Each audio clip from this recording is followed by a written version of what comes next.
We're going to be hosting 5-3 through 7+3 Blitz with unusual openings today. It's Weird Wednesday. Welcome everyone to the zombie apocalypse. Now I'm really disappointed there's no zombies with this pandemic. Just not the way I thought everything would end. I want zombies.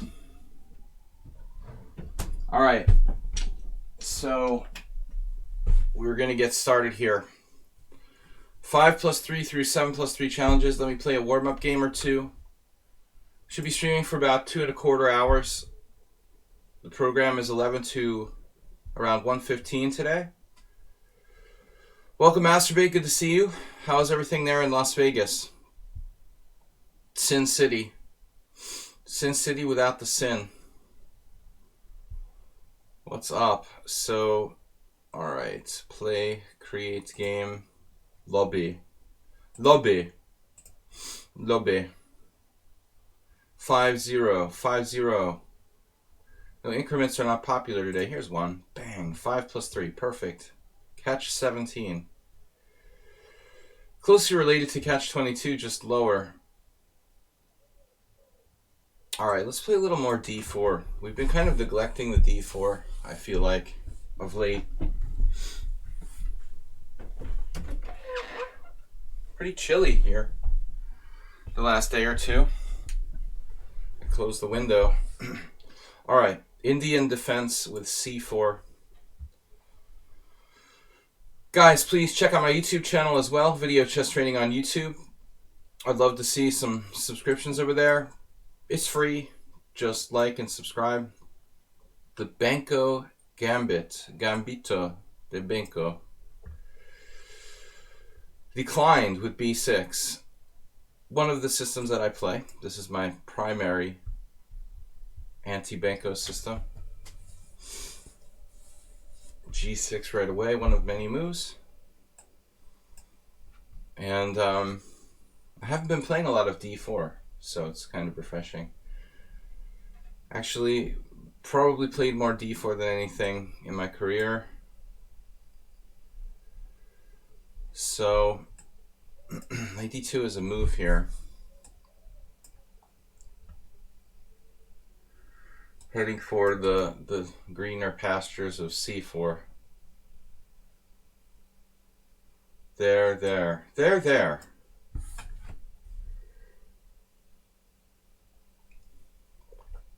Let's see how much our opponent knows.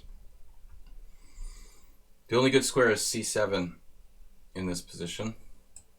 That's not too difficult to find. Now knight on bd7 is the usual suspect. Paschall Wojtkiewicz, Cambridge, Massachusetts, 2001, I can't remember. So that's a pretty good amount of knowledge for someone rated 1800 on lichess so far, getting this far. Move 13, we're still in book. He still knows the best move for black. That's what Wojtkiewicz played. He's at move 14 and still in theory rated 1891. He has 2000 in classical. This is a new account. Fairly new account. It's a lot of theoretical knowledge for someone with such a low rating. Probably the best move by black there, but it's not the only move. I think rook b8, the most natural.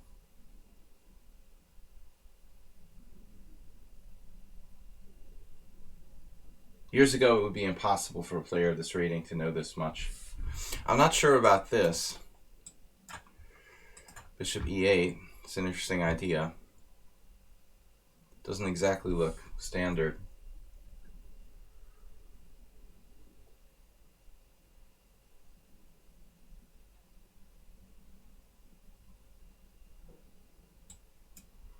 I'm not really sure what I should do here.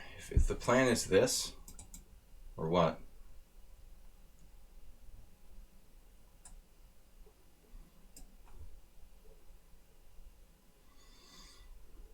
What is his plan exactly? Bishop e8. I mean, I'm not sure what black's supposed to do, to be honest. Sure, there is a simple plan. Knight on bd7. It looks passive, but okay.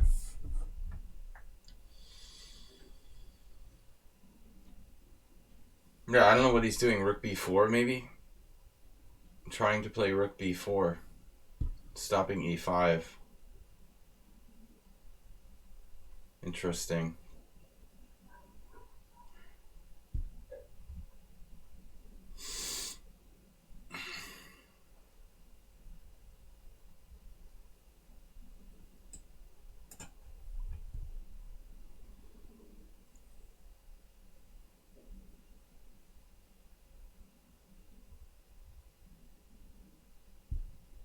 Discards the b2 pawn.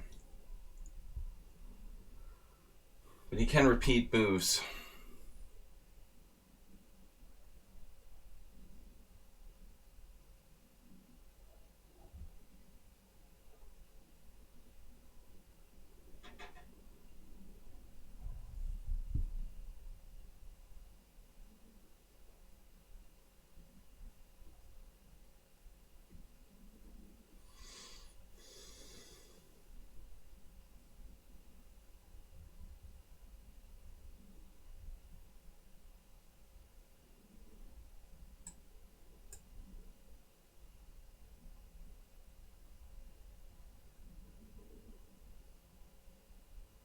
The other knight to d7, that's a bad move.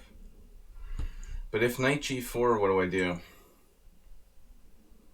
It doesn't seem like a very good move for black. He's playing for a win. He wouldn't repeat moves against an IM. Wow.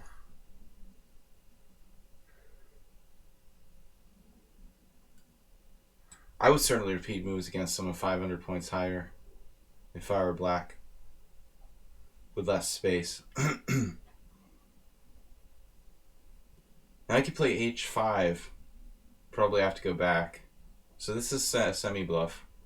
It would weaken his king side if he plays h5, though. I don't think he's really threatening anything. If he doesn't play h5, I might have a strong attack on the king side.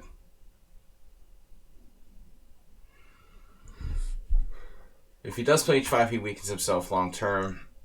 So it's kind of a costly move for black, ultimately.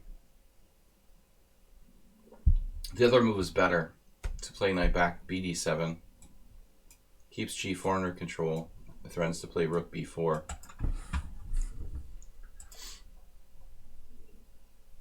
This knight is not well placed on b6. He certainly doesn't really want to keep it there. So now knight h6 check.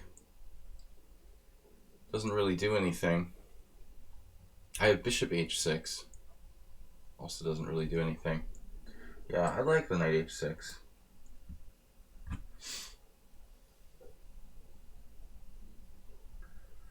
But it's going to be a process to really break through in any meaningful way here, I would say.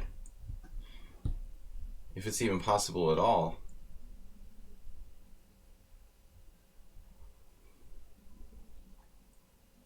My knight is sort of trapped there.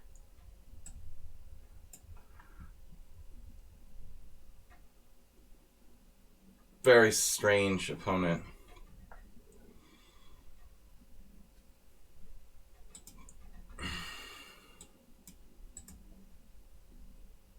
Rook d8. Don't understand. I want to make sure my knight doesn't get trapped on h6.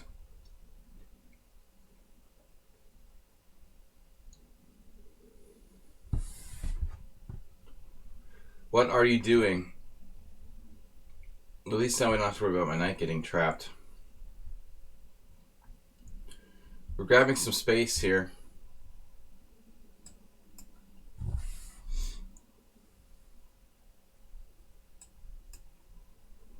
Maybe we can use the H file.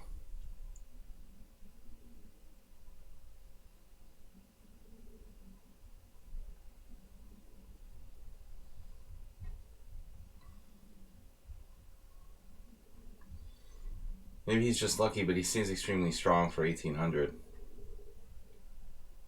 1900 FIDE maybe, but not lichess. Or else he's just very lucky and very solid. Doesn't make any sort of reckless moves. This isn't even reckless. I would say it's kind of expected, actually. Black needs some sort of counterplay here.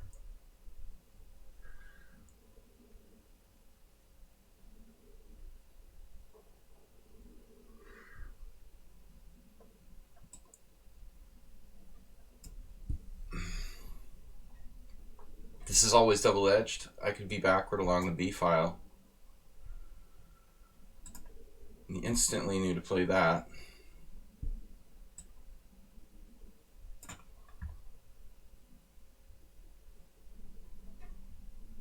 If he takes a take with a knight with a very strong piece on D5,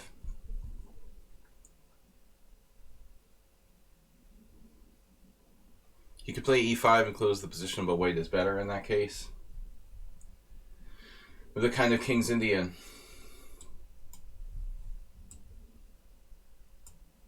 My knight is extremely strong here.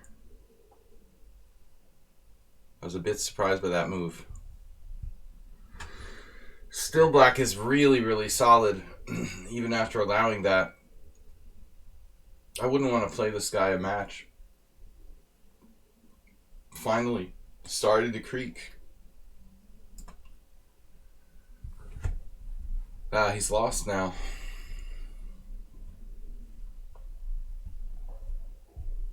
That's not good. Bishop f6. Bishop f6 is cute. This is a good move, king h8. Losing the exchange is not that easy to... It's not going to be that easy to take him down. Bishop f6. We could do it this way, positionally. This is kind of crazy, actually. This is a big blunder. This way I'm not going to win any material. I should have taken the exchange. This is more or less a cheapo. He has to play bishop takes f6, knight takes f6, queen e7. Sick. That was his only move. Do you know this guy, Jim? He seems like he's not that good tactically, but he played the Benko well. I'm not familiar with Mate in One. Geez, the guy knew 14 moves of theory in this line, at least, probably better than me. So, even bishop d7, I think is the best move for black.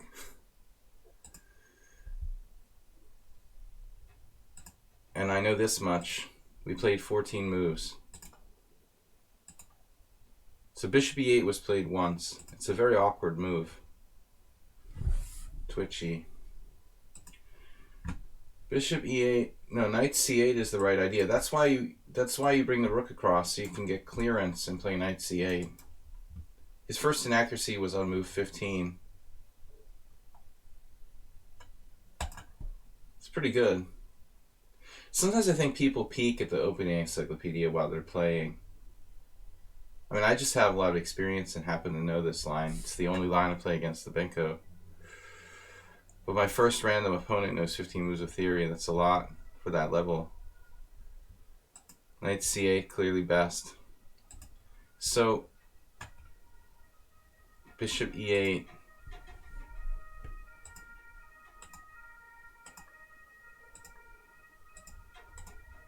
I like how he wouldn't repeat moves here. That's bizarre. I thought he should have played h5. I'm going to go back to e3. It's interesting. Here I'm even worse at one point. After h3, I don't know what to do. Anyway. Yeah, it's possible he just memorizes it. But anyway. Learning chess. We've got no other challenges. Learning chess, who's not a subscriber. Guys, subscribers will play first if they do challenge me.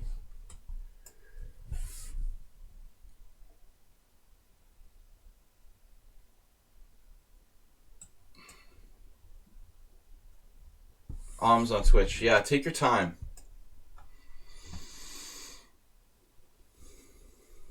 Any good simul's lately, Alms? I mean, Jim. Sorry. Jim is the simul man. Is one unusual? Memorizing openings? No, but I mean, 15 moves of a subtle line like that. This guy, he's rated like 1900 on lichess.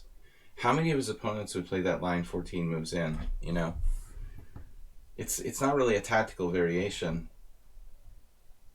He's not going to play anybody like me who would actually play that line. That's what's weird about it. You know what I mean? It's hard to even get like non-masters to play like 7 moves of book, especially on lichess.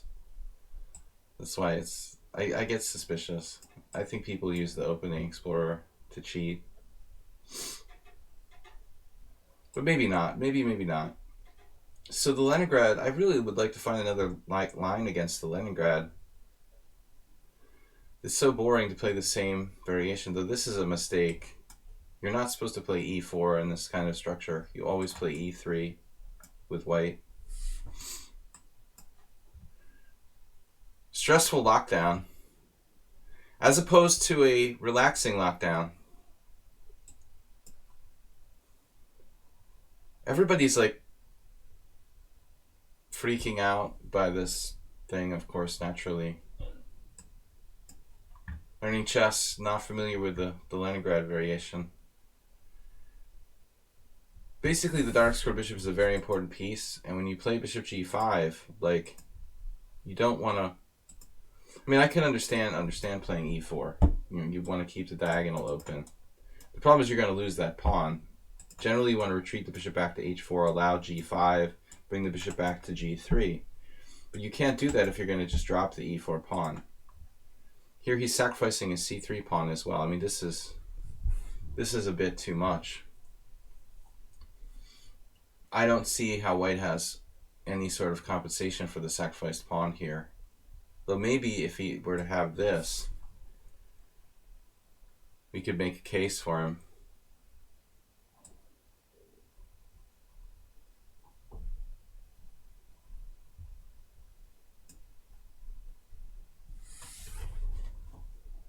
Guys, don't forget Thursday. Part of the reason why I asked if you had any good simuls is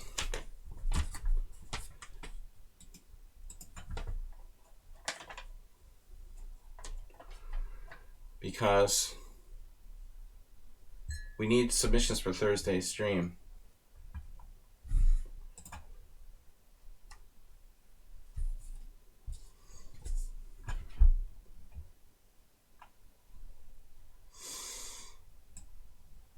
Let's get out.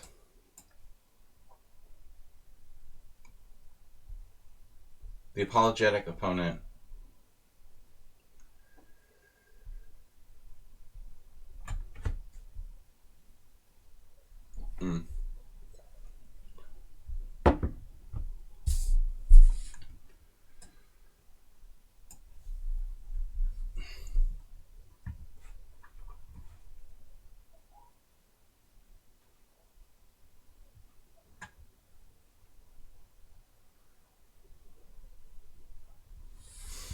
My favorite opponents are ultra sensitive and apologetic. What are we going to do here? We're up a pawn, but it's not that easy. His king's a little exposed.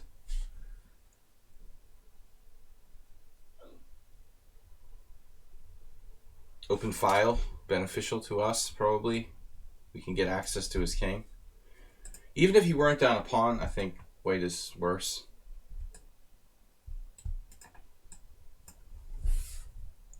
Development. Well, technically development is about equal.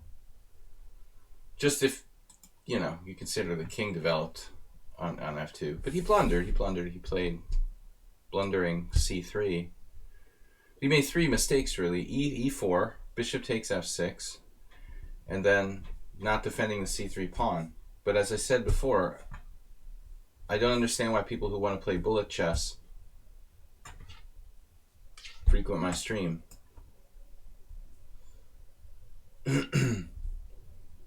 This is not a bullet time control. You should take your time. You have 3-second increments.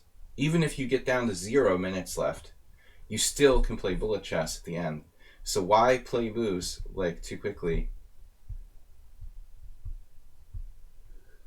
Why play so quickly? I mean, you can live on your increment alone. You know, the point is to not get a bad position. Try to not get a bad position from the beginning. Don't get a bad position and start thinking like, oh, now what am I going to do? I have a bad position. Try to just not get a bad position. Try to keep a good position the whole game. Use your time so that you don't make mistakes. Not try to play fast. It's 5 plus 3 or 6 plus 3. Anything between 5, 3, and 7 plus 3. But you got to break the habit, man. I mean, it's like you're just moving the pieces around. It's clear that you have the capability of doing better than that. I wouldn't just say it to a random person who's 1300 and showed up for the first time. You know the problem. You're capable of playing better. Yeah, most people don't get it though. They just keep doing it forever. Bullet chess is another thing. You know, it's like not normal chess. Okay, Alms has just crushed me last time. I get black every time now, so that I can just relive the nightmare again and again. I can relive the nightmare. Alms likes to play theoretical battles. He likes to repeat the same lines and like learn them really deeply. Who's going to be the first one to submit? Which subscriber is going to be the first one to submit a game for Thursday's stream? Will it be Jim? I don't think we got any yet. You like 7 plus 6 because it's 13. What does that mean? It's unlucky. So this is our new debate with Alms. He beat me the last 2 times. I think I won one before that in this variation. I think that g4 is even a move for white here in this position. If you're like mentally insane. But not everybody's type of move, the g4 with the king in the center. Probably not so correct. Alms is like uber correct. So we're going to play the same variation every single time. Till one of us really learns that their side is better and gives up. Or the other side is better and gives up.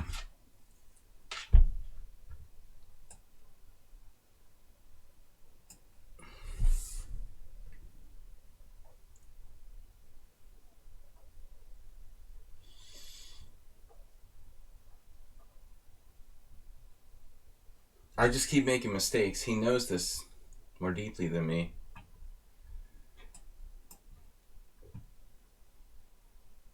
The more common move is king h1 for white there. So last time I played c5, which was kind of a dubious novelty. Queen e7 is common. I looked at this. It seems better for many reasons to play queen e7.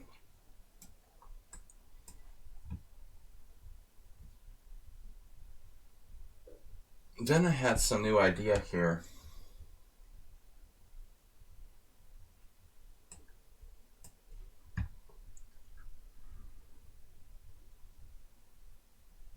This has never been played. I think h4 is the standard move. The computer thinks that black is fine here. Maybe even like tiny bit better for black. But I'm not really convinced of that. So until move 18 has all been played before. But this is move 19. This is the newest move, knight f6.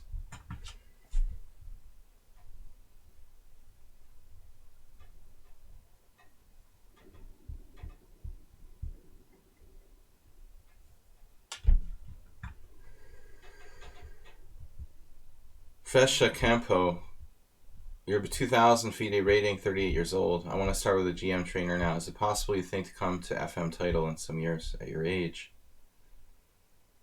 Yeah, I mean, I think that the answer is like not even a question. I mean, it would be one thing if you said GM, you know. I mean, then we would have a real serious debate. But I mean, FM, it's like 2,300. You're 2,050. You know, you're only talking about 250 points. So, I mean, I think that an adult approver, like, you know, that's totally possible. Even on your own, without a GM trainer, you with devotion, you should be able to do it. I mean, honestly. But okay, not everybody is going to be able to do that. Knight b5, interesting. He's sort of, it's basically like a hinge in the position here with this break with c5. So I think like definitely, but I'm a big supporter of the concept of improvement in old age. Since I'm getting old, I want to believe that it's still possible. All right, what's my plan? h4. We could have done that anyway. This pinch point here and keeping pressure on like c7. Don't get your hand stuck in the door. It's like getting your finger stuck in the hinge of the door if you get caught here on this c5.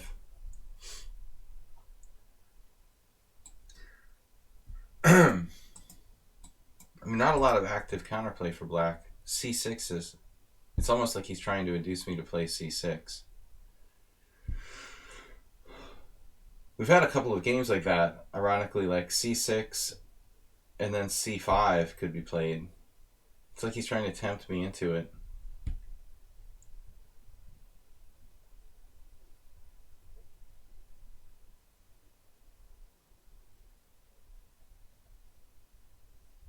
I don't even understand my own plan with knight f6, actually.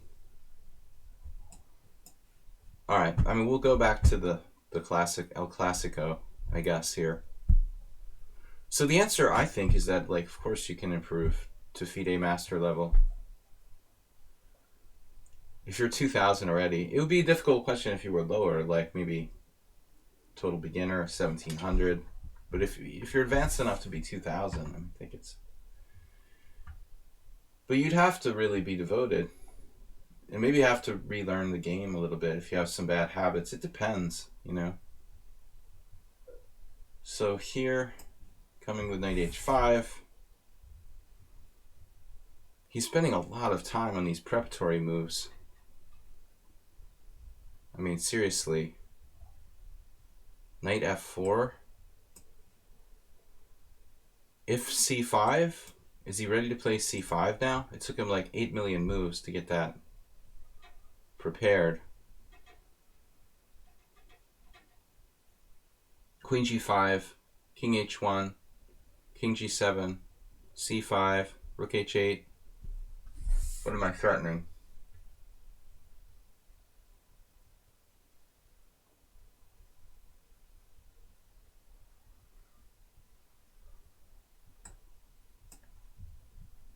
I don't know if I like my king here anymore. The point is to play rook h8. And then queen g3. Oh no, the d6 is coming apart. Bishop takes b5, of course, would give up a very key piece.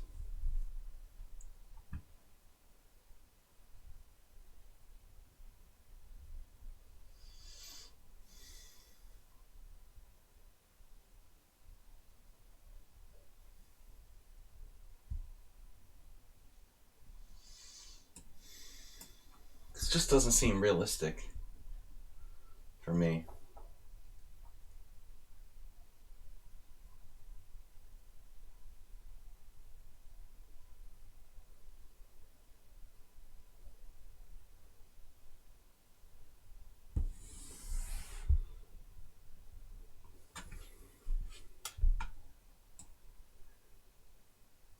I guess we're losing there on the d6 square if I don't do anything. So I don't have a threat.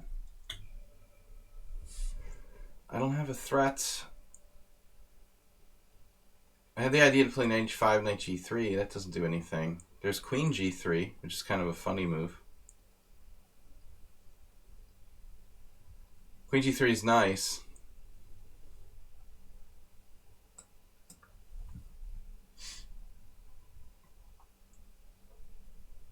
Now I'm running out of time. Looks like he's impenetrable, so this whole plan looks kind of like a bust. Maybe I'm not in any grave danger, but the kingside demonstration didn't achieve anything for black. I actually have no threats. We have a strong knight on f4. That looks pretty good. This one is bad. Maybe just take the c file, and white hasn't achieved anything here. Bishop a6. Do I take with the pawn, maybe?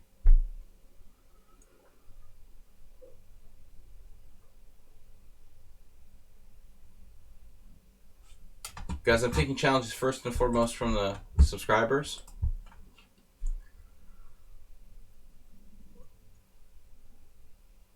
Uh-oh.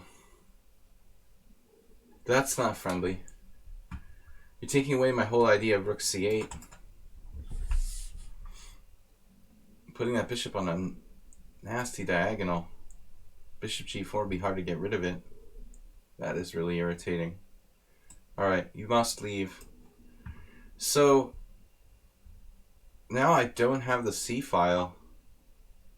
We have other fun stuff.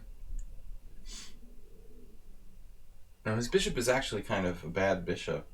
Even though he's taking away c8, we can probably make do with the a file. And I was thinking knight c7, knight e8, knight f6. We're also threatening knight b5, knight d4 with two monster knights. Truthfully, black might just be better here. Dark square, it's sort of dark square control. Domination. The bishop is nice, but it's also possibly getting trapped in some variations. And the A file is just as valuable as the C file could have been. So we have no bad pieces with the two knights in a closed position.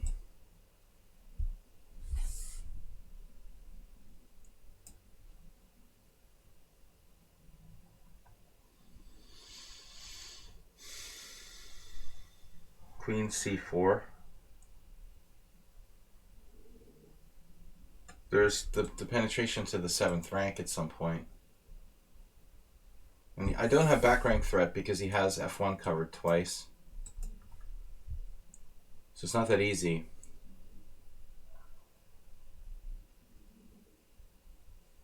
But I don't have anything better than this.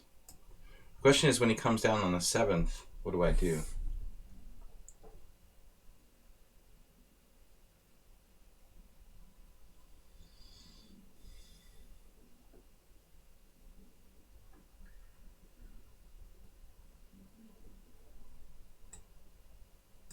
He has basically no threats at all, though, while taking my b7 pawn. Rook a2. Oof.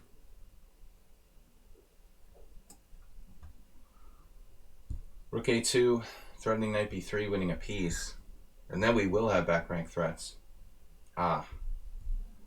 He's lost. I think he's lost.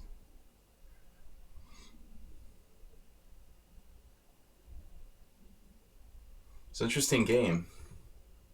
Not quite sure where the advantage changed hands there. He spent a lot of time. Knight f6 isn't so good. Peter doesn't like his game. Okay, anyway, for next time, we'll have something to work on. Links to Krieger. Ayesta and Stefanos. Okay, so Ayesta, are any of you guys subscribers? I don't think that anyone's a subscriber amongst these challengers. Unless Ayesta got a gift sub. We haven't seen Ayesta in forever, actually. Let's just start taking the challenges. Yeah. Well, I mean, Decided to try knight f6 because it's a new move that I looked at in our last, after the last game when you beat me pretty badly. But, white should still have a pretty okay position, I would think. Looks like knight b5 was a mistake, though it's difficult. It's a very strategic position. It's difficult to say. So the Bogo Indian, very solid. I play a lot bishop e4 check myself. Do you have to know opening theory? At least to a small degree, you have to know some, but you don't have to be like, this is a good variation bishop. That's solid. Carlsen plays this sometimes. It's pretty solid for black. It doesn't seem fair that it should be good just to trade with gain of time for white. I lost against Kosic in this.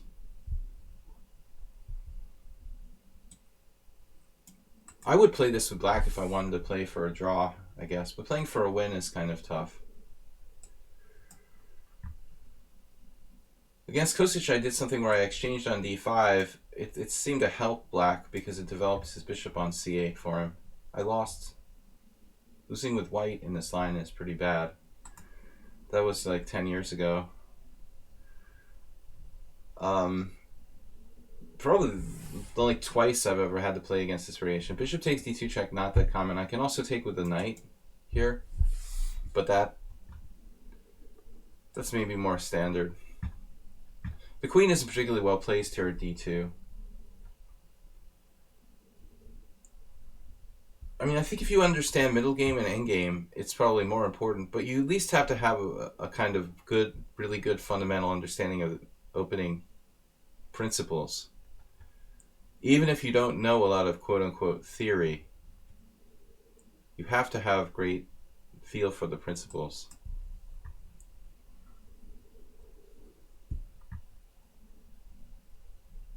But I mean, if you look at certain players who are trained not to learn too much theory early on, a certain subset of the quote-unquote Russian school, Karpov, Kamsky, and Alexei Dreyev come to mind. Karpov was never really a huge opening theoretician. Kamsky, even today, doesn't seem to care that much about opening theory. And like Dreyev became kind of an opening player, but they all like started out like grandmaster strength before they even started. They were basically grandmaster strength before they really knew a lot of opening theory. So if that answers that question, I don't think that's the norm, but it is a way to approach the game. The Russian school is learn the end game first, but the old school. What do we got here? You can take with the queen. You can take with the queen there and threaten the a2. White has a slight edge here. It's Tartkover-esque. Queen's Gambit.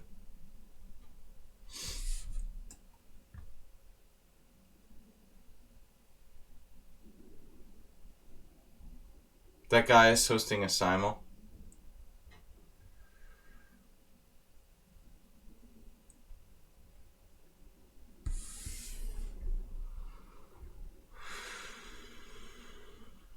Yeah, he should get reported for being a cheater. Queen c2 wins a pawn, but is it worth it? Does it definitely win a pawn?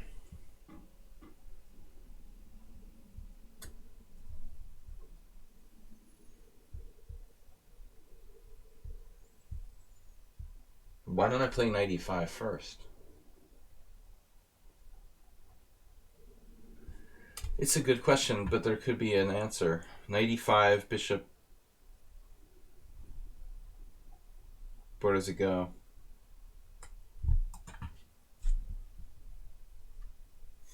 Bishop h5, bishop e6. queen g5, queen g5, h4.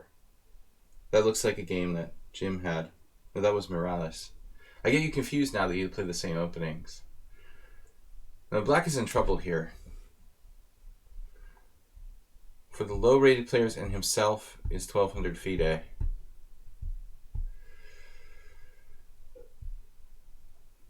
$1,200 FIDE, the guy, what? I thought he was like playing like a master. Is he really 1200 FIDE and he admits it? But then turns around and plays like master level? I'm confused. Okay, so the problem is the double attack.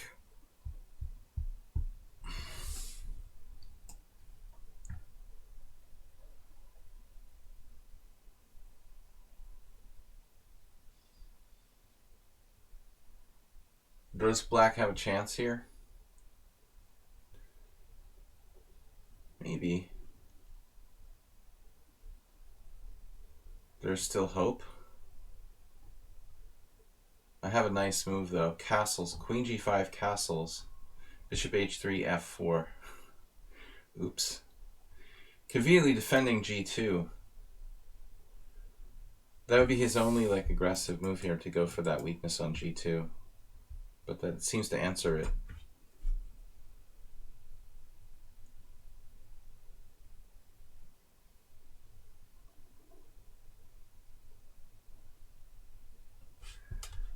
Okay, I'm taking challenges 5-3 through 7 plus 3 guys. Please support the stream. Also check out my YouTube channel. We've got submissions. Jim and Astrobate for Thursday. Guys, we host tomorrow night. I have to actually send a message out to the subscribers, but we host a subscriber stream on Thursdays. So basically I'm analyzing games submitted by subscribers to the stream on Thursday night here live, 6:30 on, that's tomorrow, 6:30 CET. White didn't have an advantage in the opening, but a6 starts to be too slow.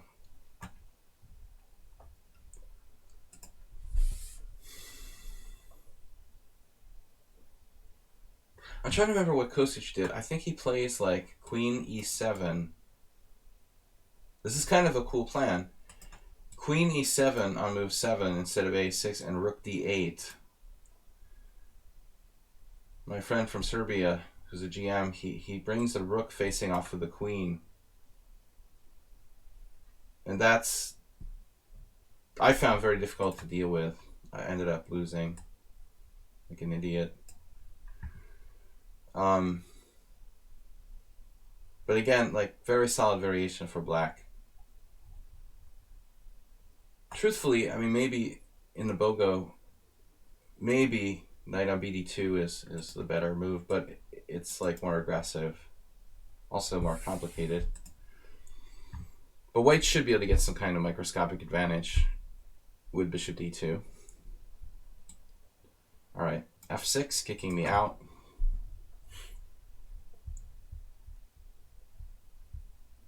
Knight c6. Invasive Species Act. Knight c6 is one move. The other options include and are limited to knight f3.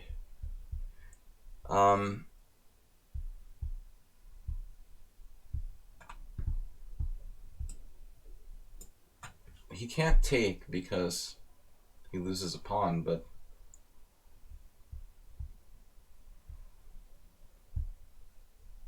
he can play knight d7 maybe. That's awkward. I should have thought this through a little bit more.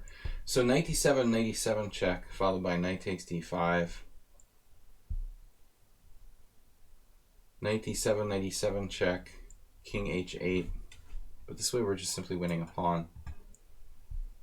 He has to try to keep the position complicated. When you're down material, the first rule is do not trade pieces. Second rule is do not trade pieces. Trading pawns is okay.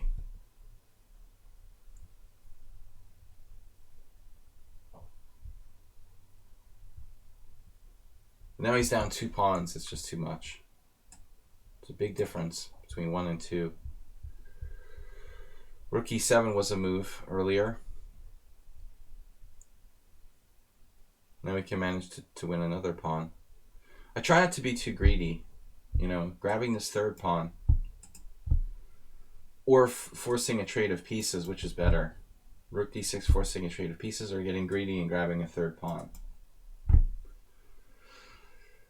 But if you go back to the opening, a quick review, this is a good system for black, but I think here the queen e7.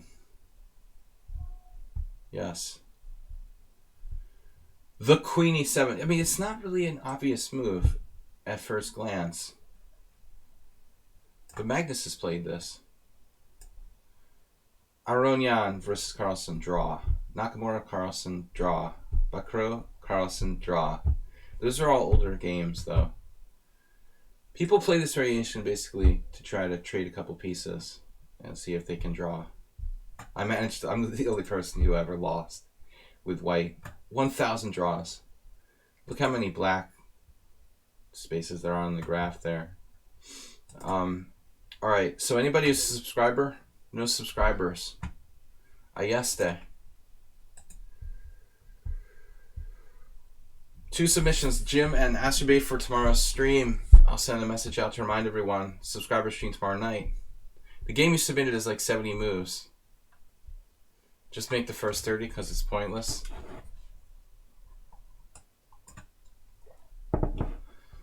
Ayeste, we haven't seen it forever. He reminds me of... I don't know who he reminds me of. I forgot what he plays with black. I thought he played the Slav. Guess not. But you never know. People change their opening repertoire sometimes. I have played knight c3, and I will occasionally play knight c3, but it really requires more knowledge. Maybe this is what he plays. Maybe he plays the Rogozin. Was that it? Is that called the Rogozin, or is it... Everybody calls it the Rogozin variation. But I'm just wondering, like, technically, is the Rogozin variation actually d4, d5, c4, e6, knight c3, bishop e4? I'm not sure, you know. Semi-Slav. Oh, no. I forgot. See, I used to play very aggressively against the Semi-Slav, but my lack of knowledge now really starts to tell. I'm basically like 20 years behind in the theory of bishop g5. It's just hard to play that when I don't know the theory that well anymore. We'll play something feeble here, e3. Actually, this can get very, very sharp too. And I know even less about it, so probably. At least I'm not sacrificing a pawn. Now, he plays bishop d6, but isn't it normal to play knight on bd7?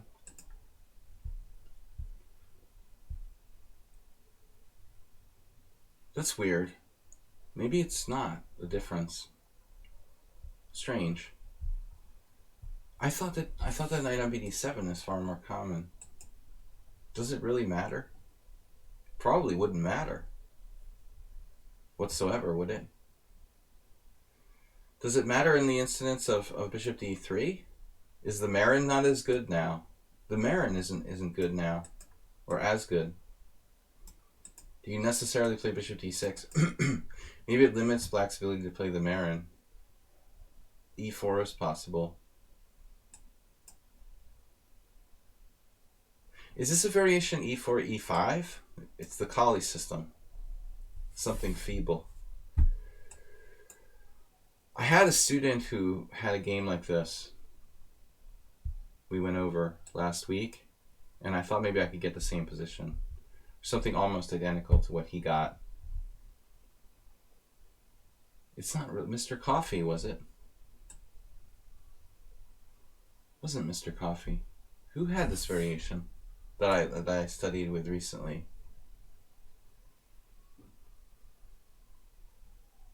I don't think it was the same opening. It was just exactly similar. Exactly similar. The person I was working with, their opponent played like bishop b4 check in this type of position, which I think is like horrendous. Queen a5 might be just as bad.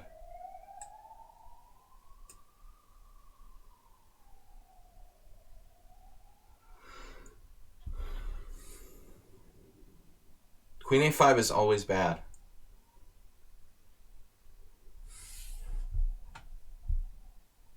There it is, bishop e4. So now for a useful waiting move. I mean, I guess you play a3. It's not a bad move. It slightly weakens white's structure.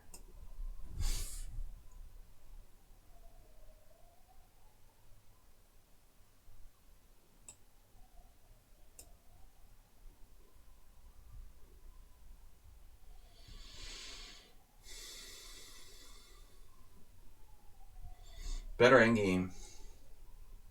It's not clear where I should put my king. E3 would be optimal. But then we have knight g4 check. Maybe that's not an issue.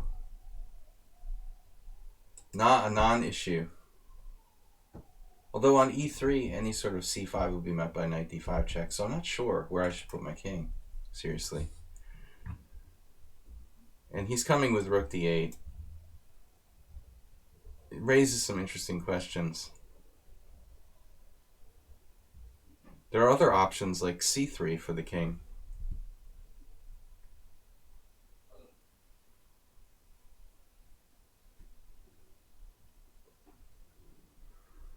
Wish I had more time to really think about this position deeply. Yeah, the f2 pawn can be attacked by knight g4. I would think his knight would get trapped on f2, wouldn't it? In some lines.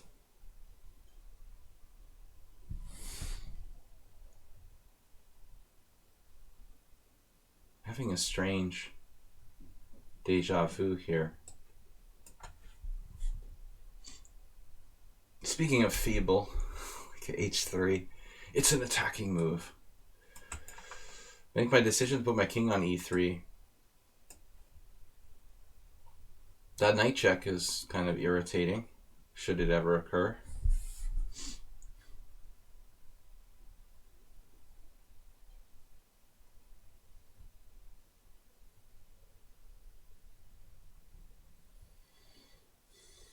So there's two ideas. Maybe c5 and maybe bishop b7, a6 with b6. Looks like a good move.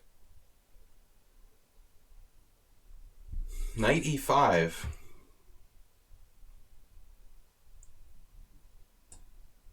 Man, he's ready to play. He's ready to play c5 potentially. My g2 pawn. If b4 a5 gives black counterplay, I think we play knight e5 now. Then knight d7.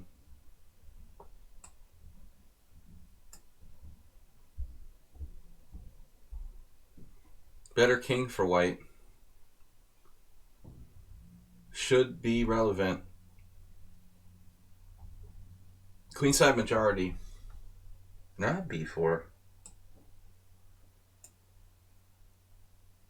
But I mean, without a5 style counterplay, I think that b4 is pretty good. Anyway, it's my majority. Lou Barlow's. I think I'm doing better than most. Since I'm practically quarantined from my everyday life anyway. I always joke that I'm like, in my office is like a jail. Anyway. Not so easy for my kids though. Not really leaving the house. Much harder on them, I think. But I think that we're lucky here in Hungary thus far. That doesn't mean that we won't have a major epidemic, but so far it's not so bad like a lot of places. Of course, everyone's concerned about it. Mr. Kofefe has donated. What just happened? What are you talking about? Mr. Kofefe donated last week to the stream. $11.65. That's correct. Oh, I thought I had time to like take and save my G pawn, but we could have an issue here. Maybe the D file doesn't matter in this position. You can make an argument for that. D file, it matters. How much? He just took, I did not expect that. Oh, all right. You know, I was momentarily looking at bishop takes G2.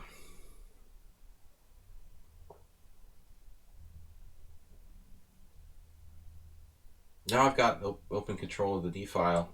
White's just better. Queenside majority, better king. That's what's going on here.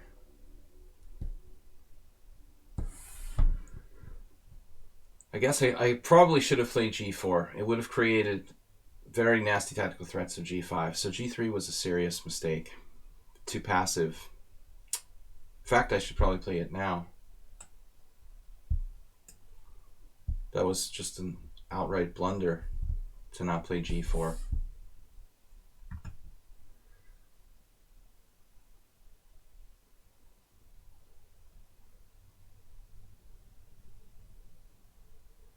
Guys, nobody reminded me today is supposed to be weird opening stream. I've been playing normal openings for half the stream. Sometimes we forget.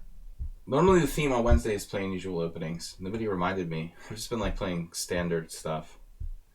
So it's your fault, not mine. But I'm going to start playing unusual openings now through the second half of the stream. We've got an hour and 15 minutes for challenges. Unusual openings. Weird Wednesday. Things are weird enough already. We don't need a weird Wednesday stream. Global quarantine. You mentioned it before. I'm sorry, I missed it. You should have done highlight my comment, Jim. Do you have any highlight points? Do you have any channel points? Highlight my comment. You're forgetting to play weird openings. I don't know, somehow. G5. You know, he may have played that. He could have played that anyway the first time. Probably he would have played it anyway. It's a good move, man. G5.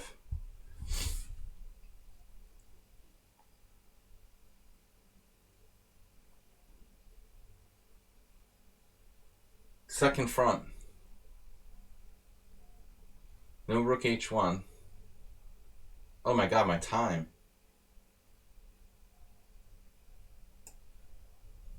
He also has knight d5 check in some moment.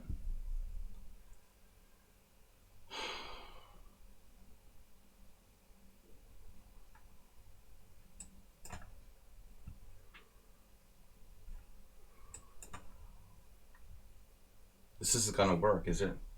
God damn it.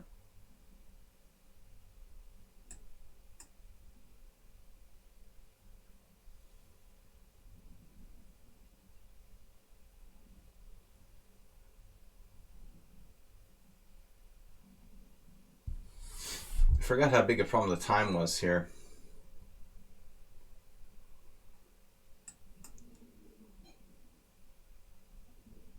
Things are getting kind of complicated.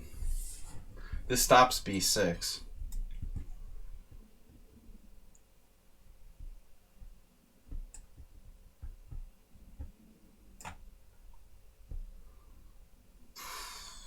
Sharp position, probably a draw.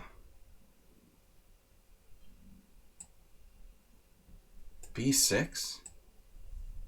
Loses a piece.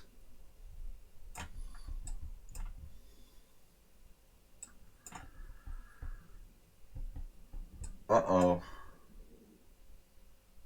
That was a sharp move. He didn't blockade, he just played h6. Wow.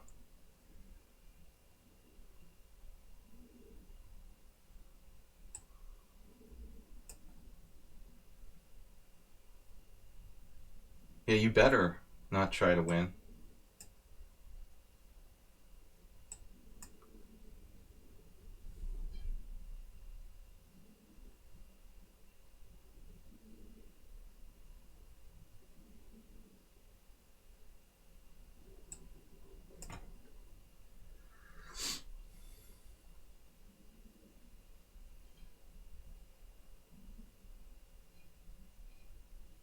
I don't think I can break the blockade, you know.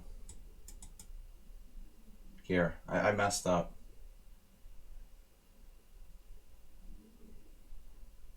There's no way to win for white.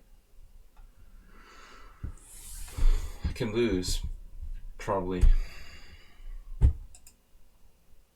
I messed up. Fairly okay defense by black. I don't see how the engine thinks I'm better here. It just doesn't understand the position. Just a symbolic advantage. There's no way to penetrate. Better, better, better. I was like winning before almost. Here it's probably already too late. Allowing that. But not easy to win at all, you know. After b5.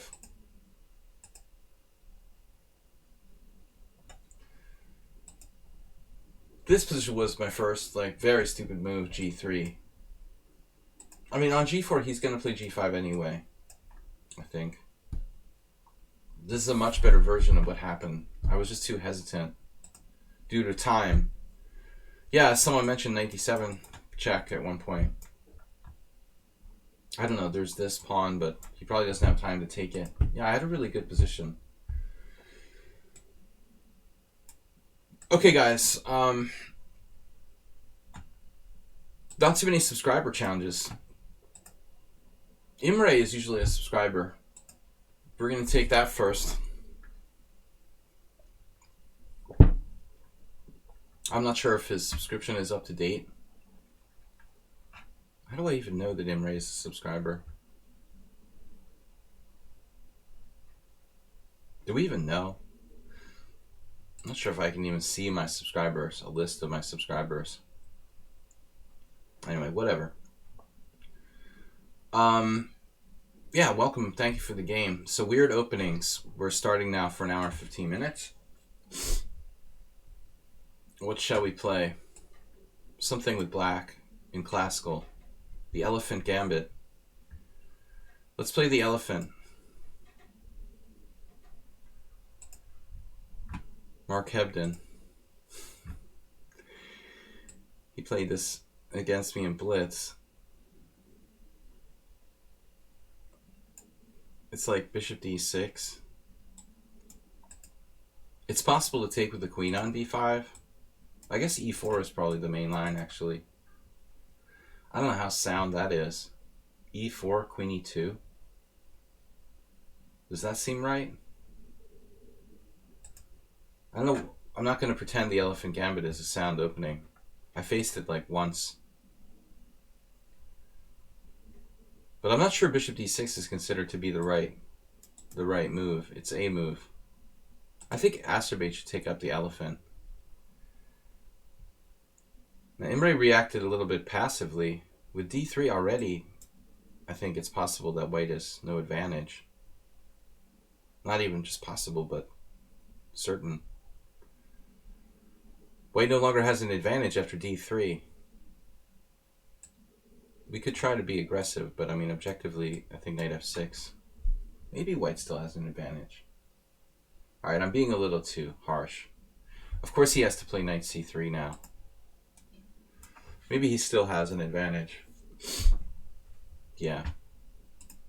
But this is giving black an equal game. That is not best. Basically now it's just a Philidor. Where black is white and white is black. I don't know about this being the best square for the bishop in the Philidor, but we're a tempo down in exchange Philidor. Clearly he should play knight to c3. This is a very strange move. He wants to put pressure on e5. Maybe it's not so bad. Bishop e4 check. Bishop b4 check, bishop d2. I'm going to lose my e5 pawn.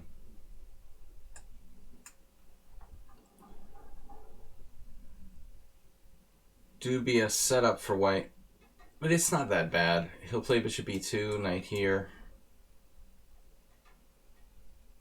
How does black take advantage of this?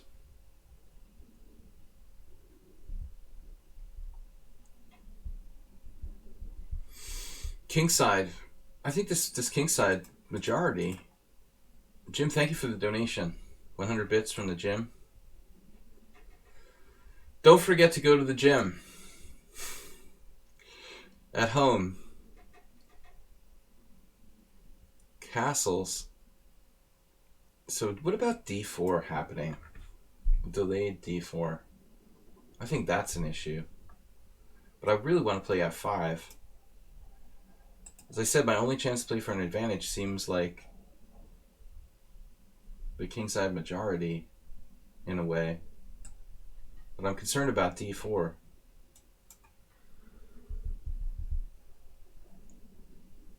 Not unless you're Rand Paul. Just go to the gym anyway. Who cares about other people? Let's see. Knight f4. I'm going to take your white square bishop, man. As bad as it is, it's still a key defender of the white king side. I don't know.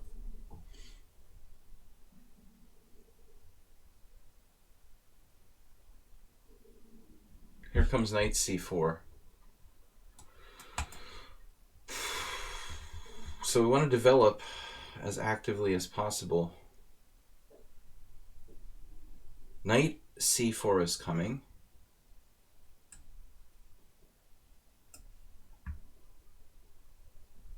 So we'll need extra protection of e5.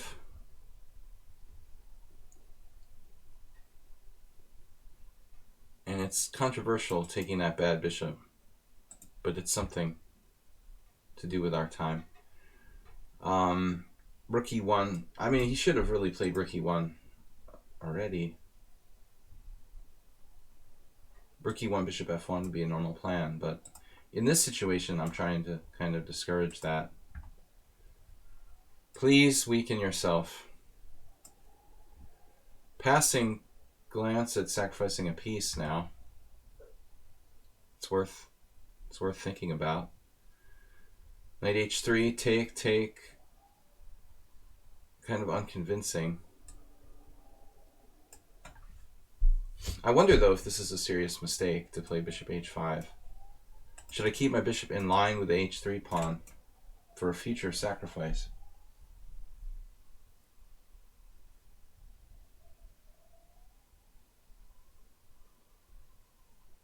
I'm trying to keep the pressure on the pin here.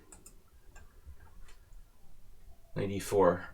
I don't mind this bishop getting traded, but he has knight g3. Defensive ideas.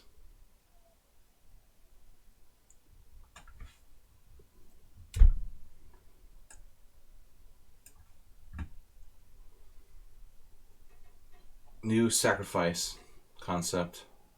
But this knight can come here to g3. We're almost fully developed. We just need our rooks. Rooks in the center. Somewheres. f5 looks dangerous. So maybe that's the answer. The answer to our question. Putting the king in this diagonal looks kind of funny, but what can I do about it? This is a blocked. The pawn is blocked. The bishop's blocked by the pawn. Can't actually attack his king. Knight takes e5. Master has that move? Too dangerous. He will pay the price eventually with that diagonal. If he tries anything fancy with like knight takes e5 here.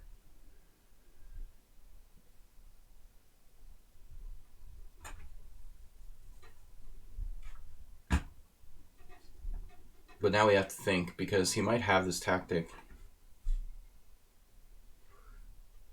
Pawn d6, knight e5.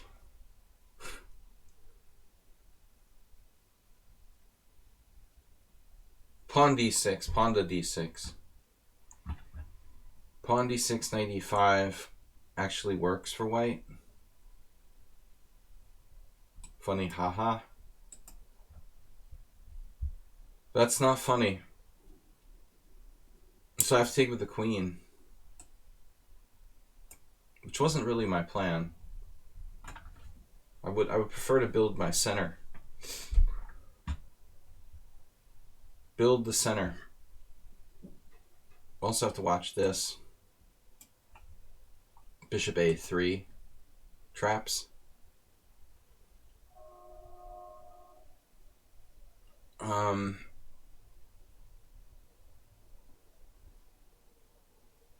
Radically weakening the white king side.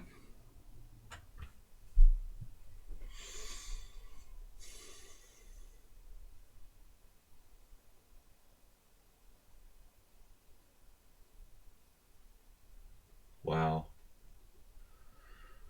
That's crazy.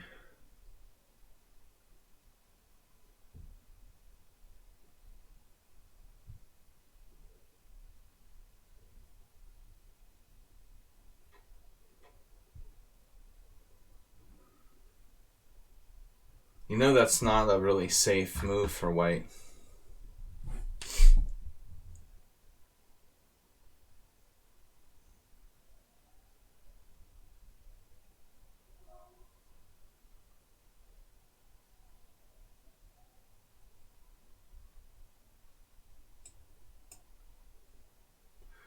You sank my battleship.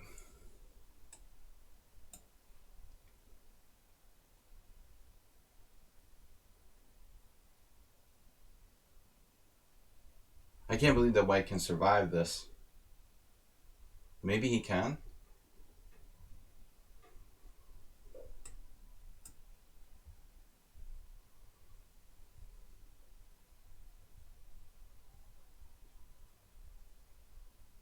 You just resign. Well, you shouldn't resign. You have to play knight e1. Knight e1, rook e6, threatening rook h6.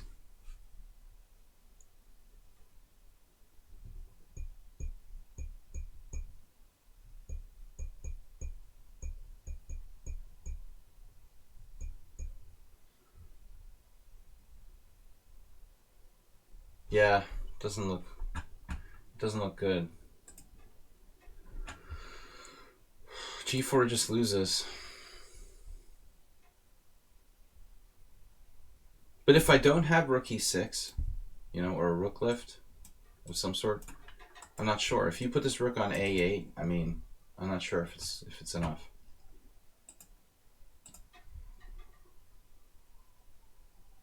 The elephant gambit, though. Maxime Paschall played the elephant gambit. So it's unclear if e4 bishop d6 is better. In the company of Simon Williams. Great. So d3 is really bad. Still, white's better. But you have to play knight c3. This is the only move. Like c4, c6 is good gambit play. I guess even that's possible for white, though. You can't just give me the pawn back. It's the elephant.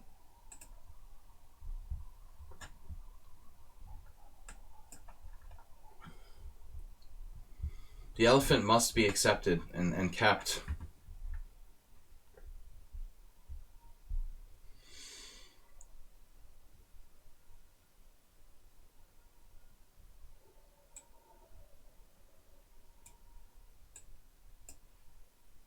The Snyder. Who's Snyder? Who the F is Snyder? What's the Snyder variation? So g6 is even not bad here. Ironically, I looked at this yesterday. There's a game with e5, knight d5, e6 that somebody played. It's like the stupidest thing white can do. Like giving away their center pawn. e5, knight d5, e6, f6, and black's slightly better. Seriously, that's dumb.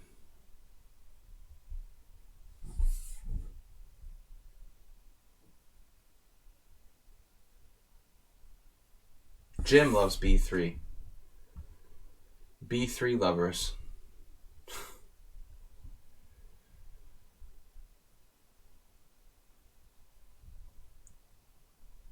But I don't know the theory here. We're just having fun. So, knight f3. Now we're going to have to make a decision. I have a student whose opponent was like a 1400, and they played like d3 with white. It's kind of like my last game. It's okay, you can play it, but it's basically lame. We gotta get something better than b3. Of course, I could have played knight c3, and then on bishop g7, I play knight d5, but ultimately all I'm doing is like trading pieces at the end of the day. So I'm not so excited about that type of line. Though objectively now, I don't know. Well, if I do play e5, I'm not going to play... Yeah, I'm not going to play e6. Well, not now, definitely. We looked at something similar to this. I don't know.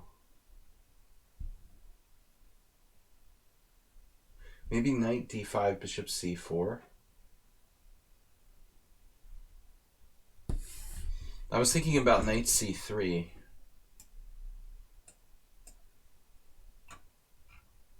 Jan Babeler is raiding with a party of 2. Welcome, Jan. Thank you for the raid. New raider. Playing the b3 Sicilian here. Weird openings Wednesday. I don't have any theory I really know. c4 doesn't seem like a very constructive move. Knight c3 is possible. Knight c3 take back with a pawn, and then knight c6. How do I defend my e5 pawn? I play just c4, then d6, he starts to pile up. It's a problem. I could start to see too much pressure. You got 4 or 5 in the stream. Why not everyone join? Welcome, man. Thank you for raiding. No, I don't know what I'm doing. If bishop c4, it's a random move. e6, no.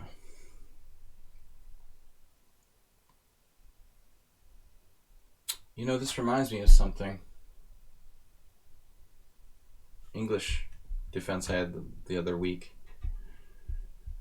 I don't really mind like you taking my bishop that much in this kind of position, I guess. But I mean, this could be a threat, like d5. Getting my bishop trapped is a threat. How about a4? a4, knight c6, a5, take, drop a pawn. Queen e7, queen e2 in this case. I just can't let my bishop get trapped. That's the most important thing.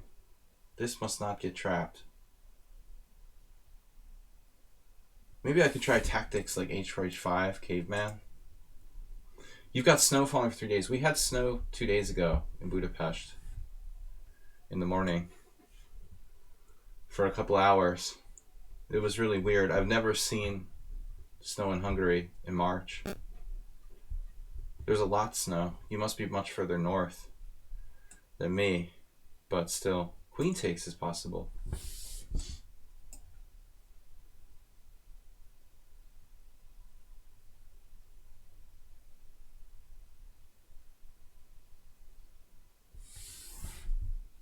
We can't even enjoy the spring now. It sucks. Like, really, this virus thing. Why can't it have started in, like, November or something?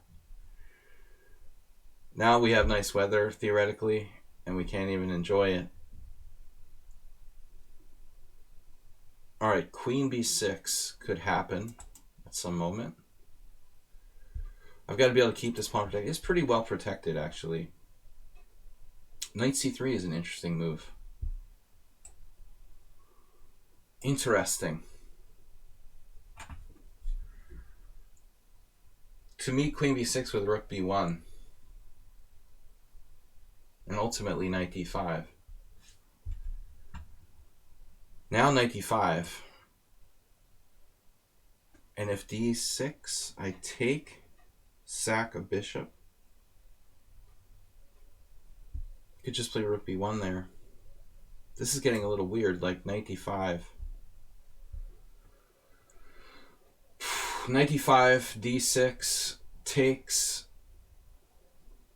My position's starting to look sort of dubious. Maybe knight d5 isn't the right move.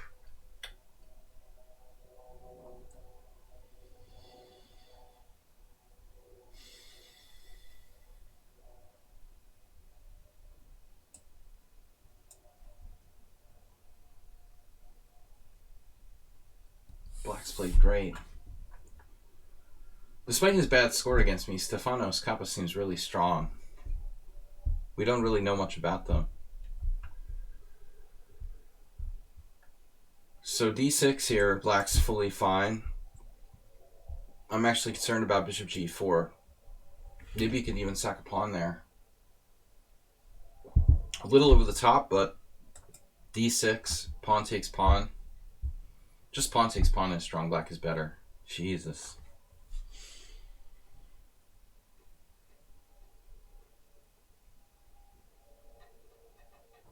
I'm virtually lost here already in 10 moves.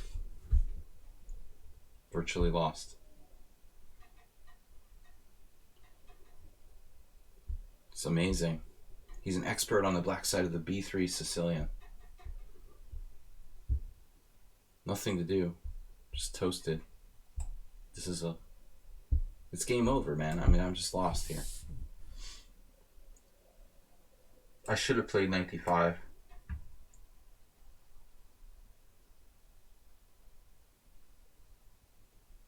Should have played it a move earlier, but it still wasn't that great.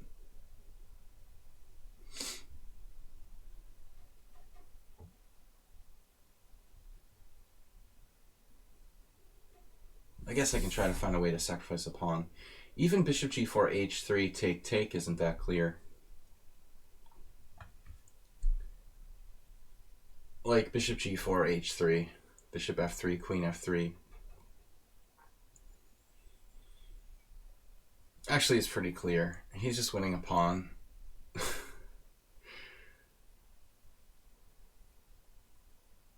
I am really pessimistic, man. That's my nature.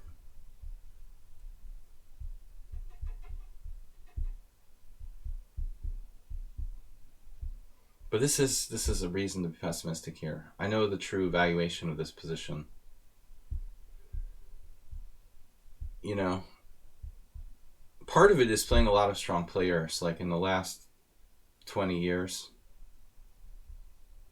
Lately, I've played some weak players, and that's why I was losing some rating points, but I mean, primarily since I became an IM, I played a lot of strong players. And if you constantly play strong players, you stop being over optimistic. I mean, it just forces you to not be overly optimistic. If you played a computer all the time, like let's say, like Mr. Coffee used to, you'd stop being optimistic as well. What about pawn takes d6? I'm going to get strafed on the e file.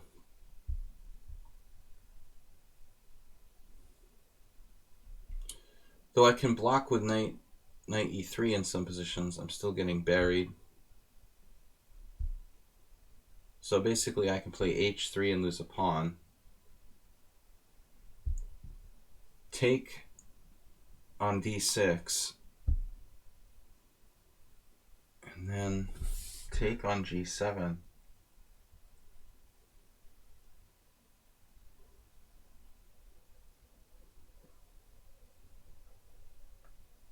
What am I thinking here? Take on d6, take on g7. What sort of idea is that? Knight e3.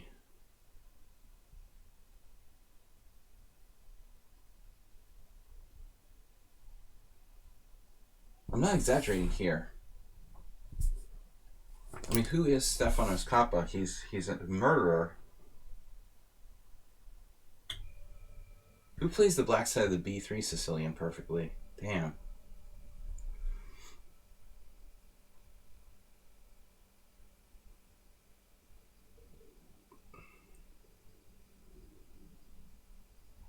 This is just hopeless.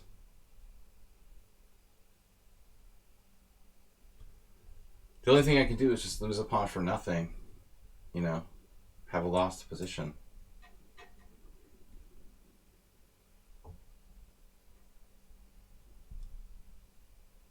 Down a clear pawn for nothing, hopelessly lost. Don't know why he took with the knight.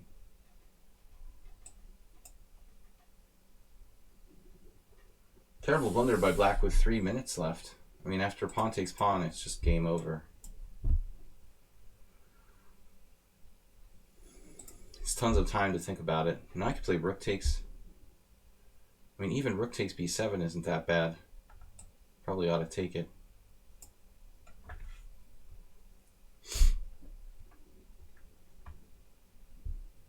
This is a completely playable position now, but I was utterly lost. Arena Master. Are you? Antonio, did you become an Arena Master? The FIDE website, the wonderful world of FIDE. Corona chess.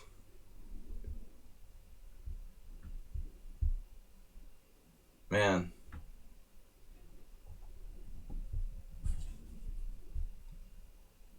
That's this like made up title for the players in the FIDE online arena. 1300s are titled players. You have to pay for your title.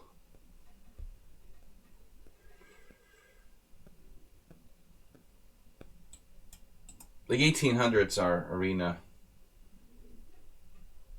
FMs or something.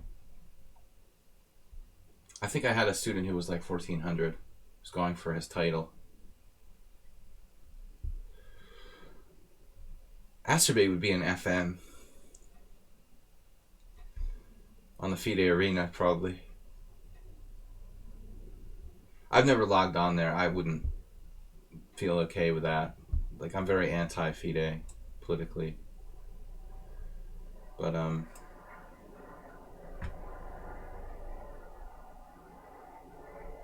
I like how everyone supported, like, Sutovsky, but even he's, like, defending, like, FIDE's decision to go forward with their tournament. It's so sick. You know, like, it's just ridiculous. I applaud Kramnik for not agreeing to do commentary for that tournament. That is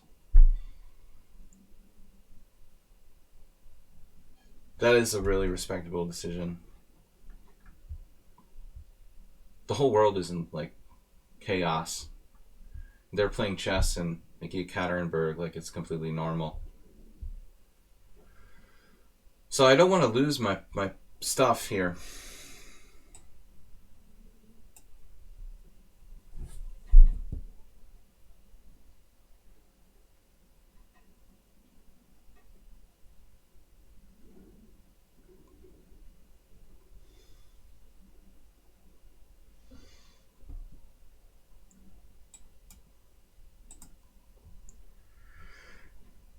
My reason for not castling is the fact that he was on my d2 pawn.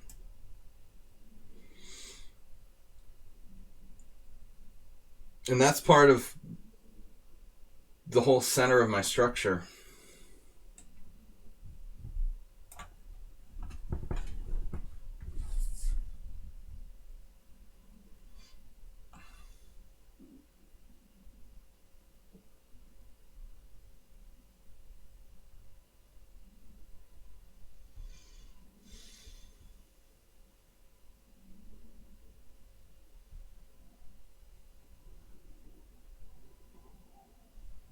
D5.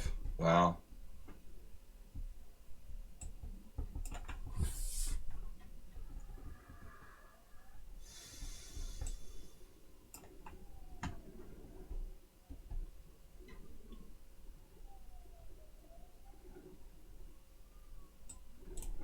I lost on time. Black's clearly better, even here.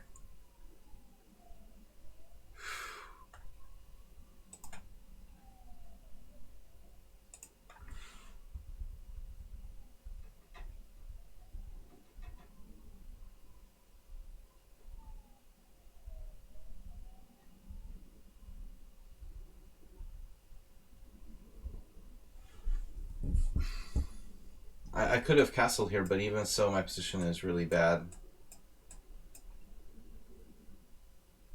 Like if h3, rook e8, where do I go? Yeah, queen d1. I should have done this, I guess. It's better than what happened, but black has a clear advantage. Too much pressure.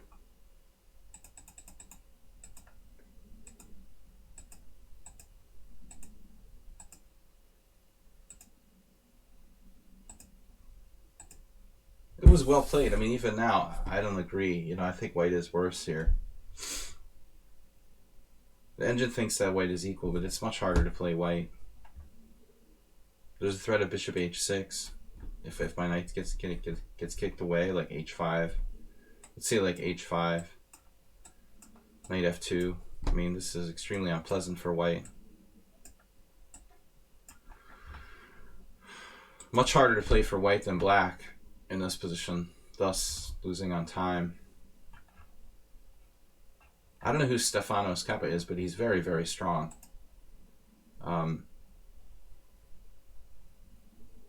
Though not highly rated. All those games he's played against me, every single game he was like in the game, or even maybe better at some point. Seems ridiculously strong for 1900. So that was an excellent game by black. Black is slightly better in the final position when I lost on time.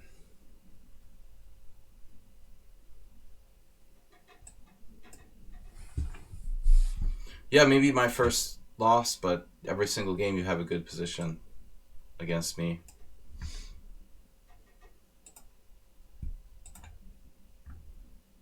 Antonio, I want to take back this game. I don't care what color I am, but I want to play an unusual opening. I didn't mean to play knight f3. Thus you can have white, I don't care. The Dutch is bad against knight f3. It's not really bad, but you got to be very, very careful if you try to do this. 99% of people don't know what they're doing when they play f5 against knight f3. Of course, b4 is not a problem. White has the Lichess gambit, and white has d3 with a delayed Lichess gambit. These are the critical moves. You know, nothing's wrong with like c4, but b4 is okay. Fun, strictly fun opening here. So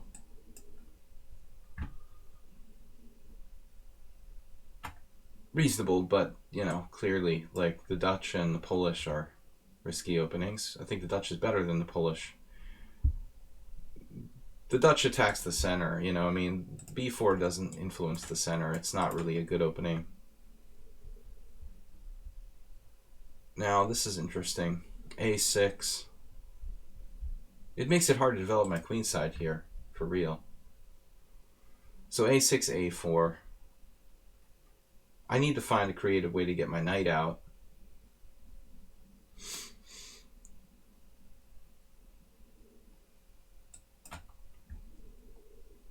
Positional pawn sacrifice.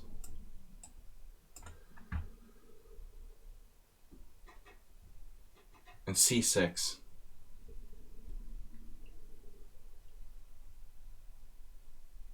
Maybe just d6. It's ugly though. This is ugly. Coming here isn't something you normally want to do in the Dutch.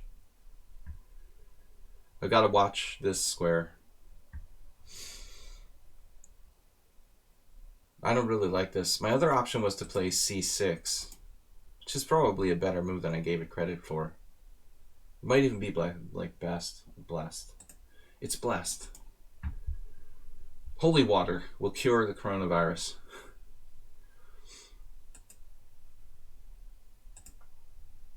Blessed.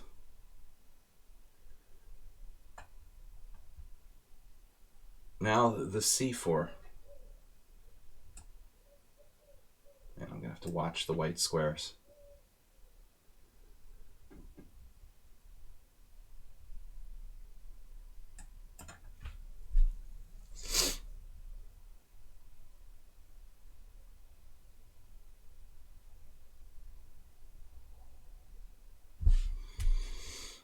Totally dubious setup for black. White's taking this very seriously. I'm in trouble already.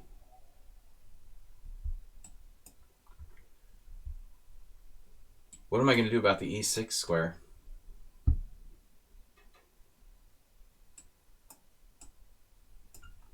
I can defend with queen e7. Whoa, bam.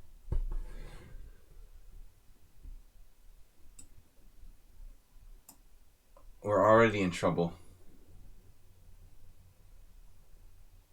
Maybe I have something. No.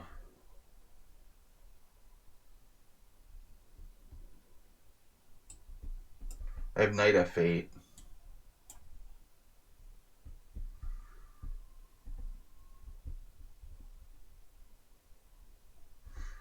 It's not that bad.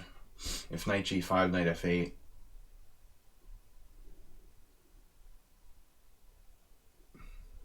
But the long-term problem of this weak square on e6. Sokolsky. Yeah, but he's playing like a genius. Perfectly since the opening move. The only bad move that Morales has played in this game is b4. Every other move is perfect. Couldn't play better. No mistakes other than b4 for white. Now if castles, knight g5 is a serious problem.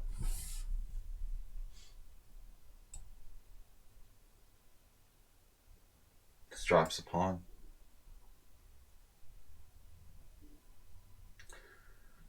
Now castles, knight g5, I'm toast. Queen a8 maybe. How will that help me though, ultimately?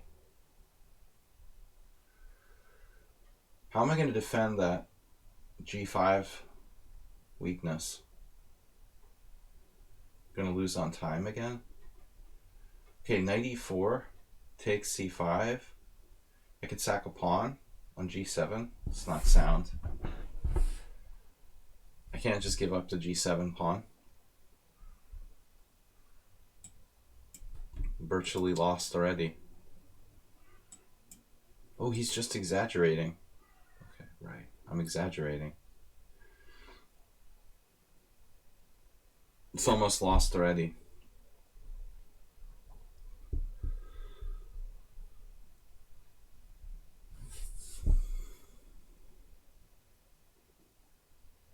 There's no way to defend g7 castle without allowing knight g5. Sokolov. Okay, whatever you say, Asterbait. It's close, though. It's a good law firm. No, Sokolov is something else. That's some modern grandmasters. We're talking about Sokolsky. Polish grandmaster. I guess he was a GM.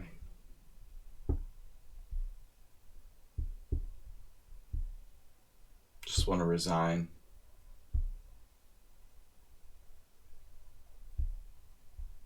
Maybe I can play h6. This is so sick. It's a horrible move. A major concession.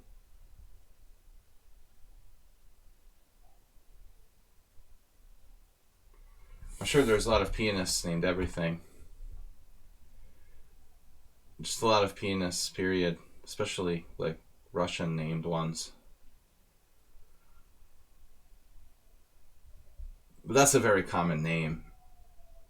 Yeah. h6. Terrible move. I don't have another solution, though. Here.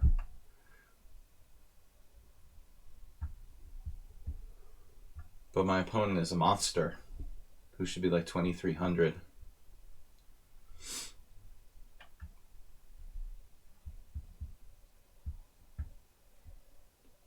Oh, you found knight h4. What a shock. We're all very surprised. That gives him bishop h5 check, which is the key in a lot of lines. Therefore, I have to castle, and white is clearly better. Every variation. Perfect play except for b4. The only inaccuracy by white in this game. Every other move perfect. You couldn't play better if you were like Alpha Zero.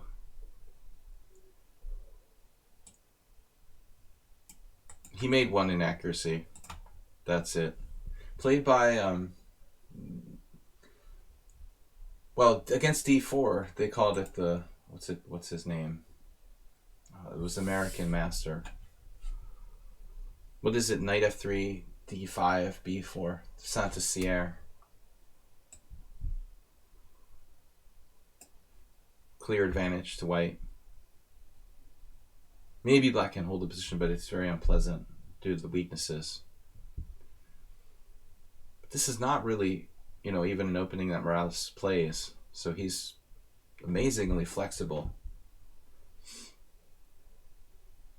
I've played the Polish on occasion on the stream pretty regularly, especially with Weird Wednesdays, and having played the St. George with black a lot, for real, like E4, A6, I have some familiarity with playing it. I've never seen Morales play B4 before. He's adapted really well. Normally he doesn't play this kind of like sort of ultra hyper modern positional game. Much more classical gambit style. I'm basically paralyzed. Trading pieces. Is that going to help me or hurt me here? Queen A8 is possible. Wonder if I should do that. It probably just strengthens his attack. Like bishop F3, rook F3. And he's going to bring a rook to E. Rook to E. Here I better think twice about what I'm doing. Maybe knight F8 at some point. Why does trading bishops help me? Almost lost on time. I lost on time last game. Structurally, I'm in a bad way. It's ridiculously strong.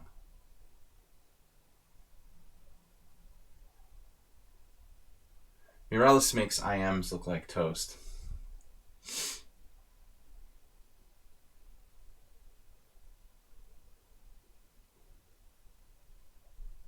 Though I have kind of a lucky streak going against him lately. I managed to beat him on Sunday. Actual good game. Before that was a draw. He did beat me the last time. When was that? Oh, that was not Sunday. So it was 2 Sundays ago I beat him. I lost in the Nightmare game on Sunday. That was a real kill. Totally crushed me.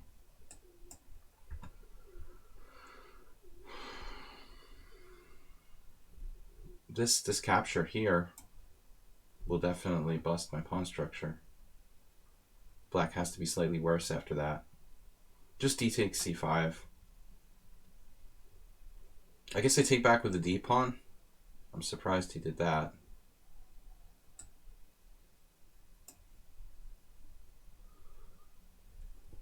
Oh, this is a nice plan. Wow. Just penetrating. I should have played. It was a huge blunder by me there. Huge blunder. I could have played rook b8.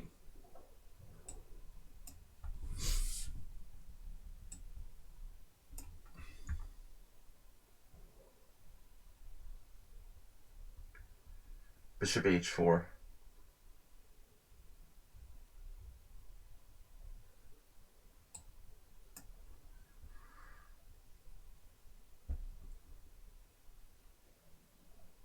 I'm just clearly worse.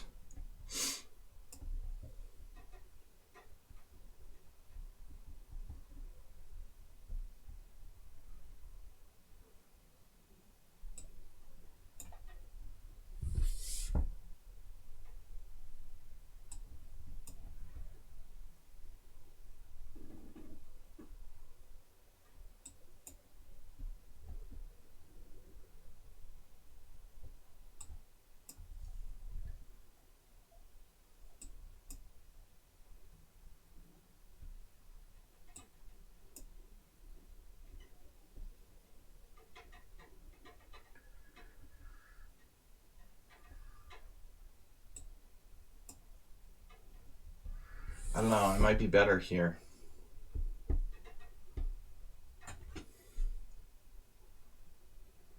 I was totally lost, I mean, at some point. I thought I was almost going to play for a win, but it's probably too dangerous. I don't have a clear mate.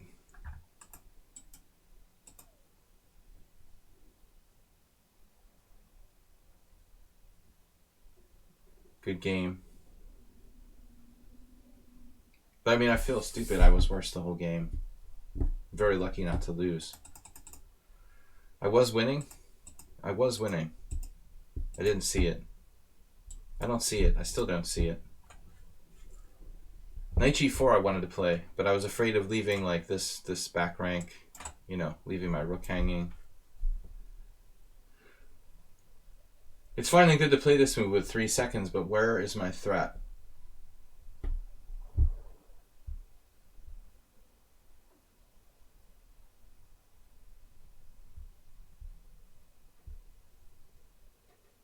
So, queen e8, knight d2 check. Jesus Christ. I'm not going to find this.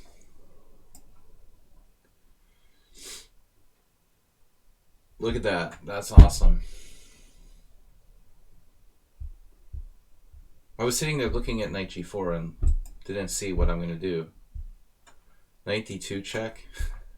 That's an awesome position. It's a nice puzzle. This doesn't work. Sorry, that's mate there. And there's another mate over here. If knight d2, knight h2 mate, that's cute. But I'd never find it with 3 seconds left. I was looking at this.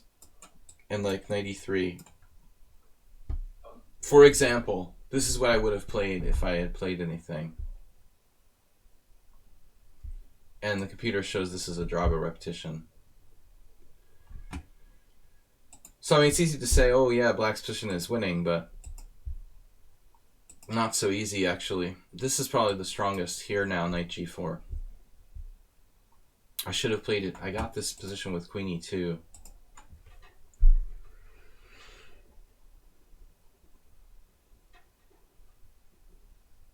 But again, it hinges on that mate. You know, if you don't see queen e8, queen e3 check, king f1, and knight d2, how can you play this variation?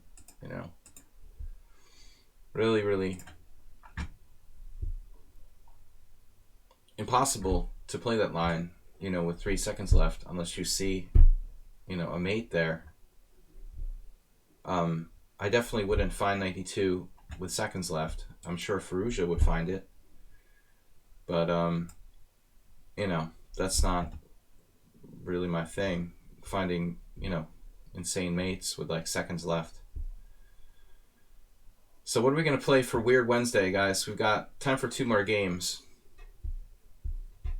Queen e2 was not a good idea. I thought you should have just like taken on f6 with a better structure. But anyway, white was just better. I mean, the opening was an atrocity for me. I played that really badly. I should have just played c6, like I said. We're playing weird openings. That's the theme. So the Najdorf doesn't really count. I don't normally play the Najdorf, but it's probably the farthest thing from an unusual opening. +5 at most for both sides in that game. Not very convincing. DK guy is playing b4. Alright. I think someone played this against me once. It's weird. I think I recollect that. Don't know what it's called. It's fun. So bishop takes b4, bishop b2. Or you could do some sort of Nakamura-like thing, like queen h5 maybe. Maybe you can try to play queen h5. That would be a good opening. Knight f6 sorts. I think this starts to be interesting. Like knight f6, bishop b2, knight takes e4, bishop takes e5. Maybe. Taking the pawn c3. What if I don't want to take the pawn? Maybe I played knight c6 in a game. Anyway, whatever. Alright.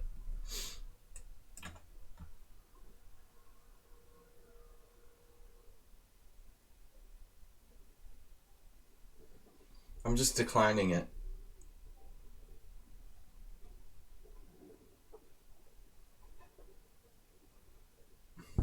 Right. That's why I think I reacted badly to your plan. I should play c6 on the queen side. This looks too slow for white, though. a3. My black has a lot of reasonable moves. It sort of reminded me of last game now. That's not good for me psychologically. I don't want a repeat of last game. I want to get my queen side out. Please let me get my queen side out.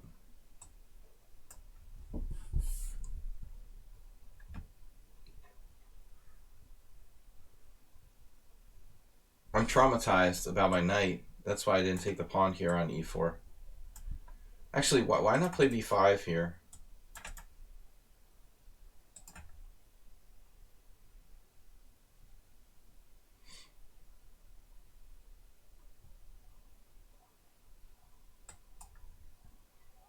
No, white needs to play like f4.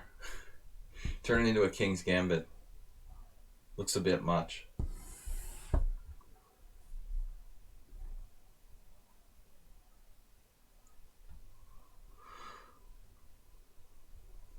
Unfortunately, guys, I gotta go after this and one more game. We'll be back tomorrow night with a subscriber stream. I have 2 submissions. I'll send a reminder to everybody to submit games for our Thursday 6:30 p.m. stream.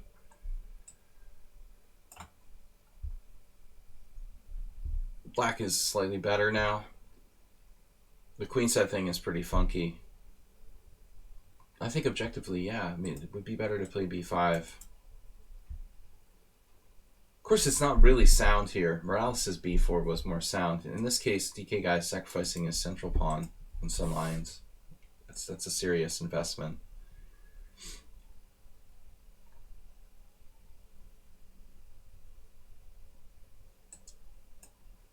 If white hadn't played b, he can actually turn this into a roue de Pez sort of setup with like bishop b2, d3. I think that's the best bet here, just like d3.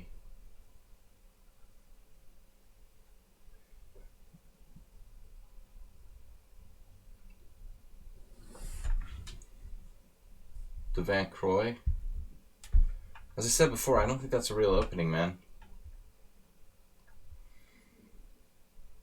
It's just a name. The e3 just transposes to other things. It has no independent significance. Same thing with d3. It's not a real opening. It has to transpose to something, pretty much. But you can play it. We can play those moves. Knight h5, knight d5. Knight h5, knight d5, knight e7. Let's rid ourselves of the evil knight at d5. If he plays this, or you let it sit there, which I don't really like.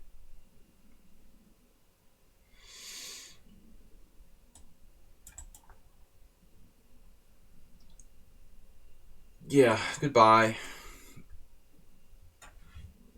Must leave. I don't like that. In my space. You're in my personal space. We're supposed to have distancing. DK Guy. What happened to social distancing? It's not right. Very strong position now with the knight in f4. My knight is gonna hurt someone. He's violating social distancing laws. He's a Florida summer breaker, spring break or whatever. If he gets corona, he gets corona. But he's going to give it to the opponent. Bishop c4, and the opponent stalls my intended counterplay here. Clearly, this move is indicated.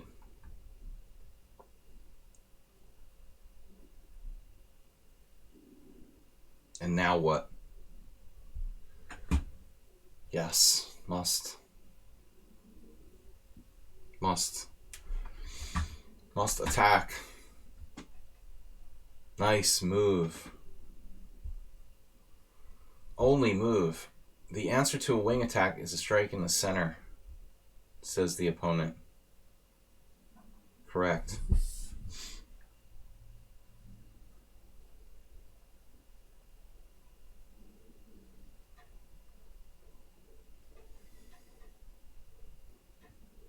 Flank attack must be answered in the center.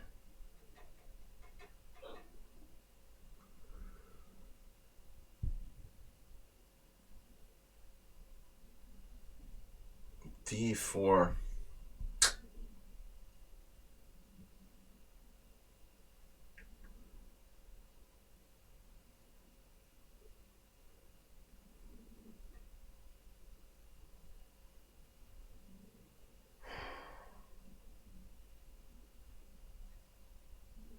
I mean, it doesn't really threaten me, but it does prevent me from doing what I want to do.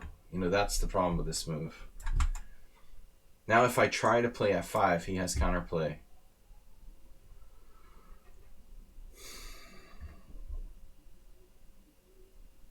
Very serious counterplay along the e file will ensue for my esteemed opponent here.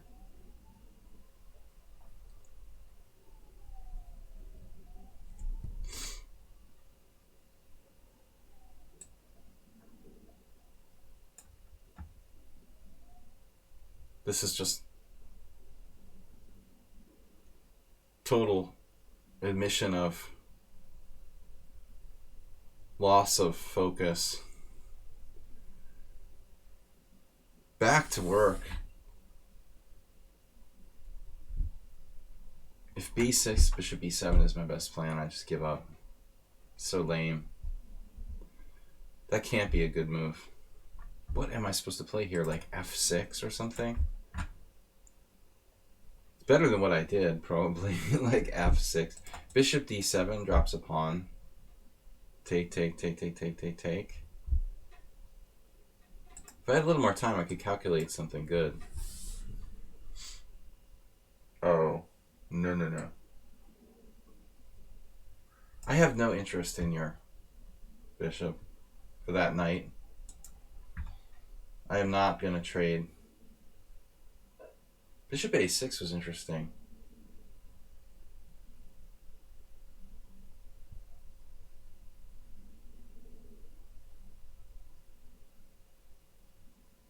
Bishop could get attacked by c6 in one moment.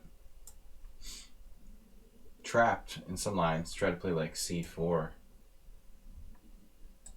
Even though I hate b6, it's still like easier to play my side. G5, H5. So he's got knight takes d5. Maybe I ought to play. All joking aside. But now it's really a mess.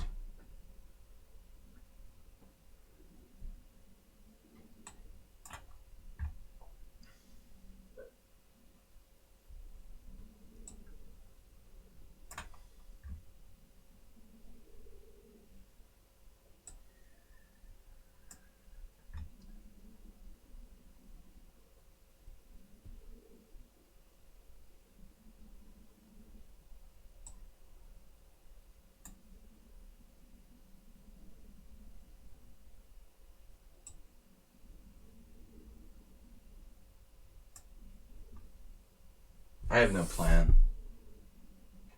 White just completely improves his position, move by move.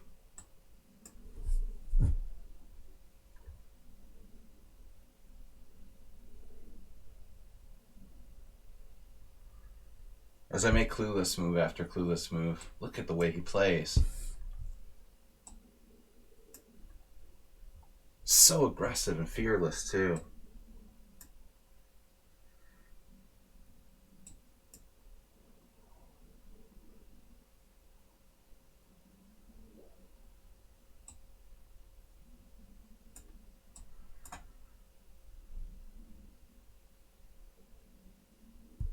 What's that about?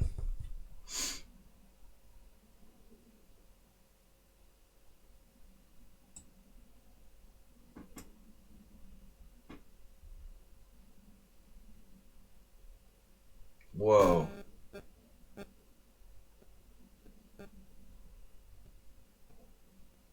Where does he come up with these moves so quickly?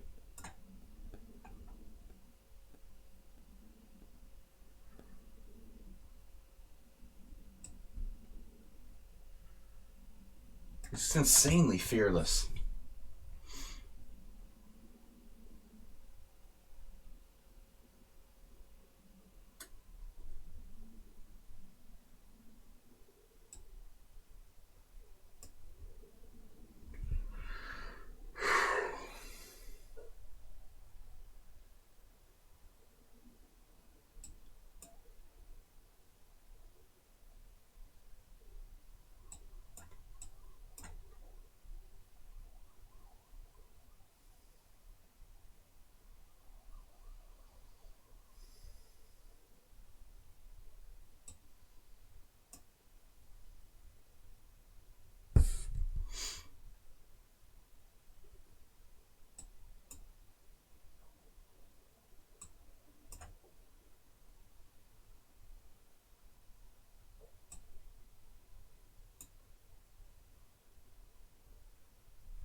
Oh.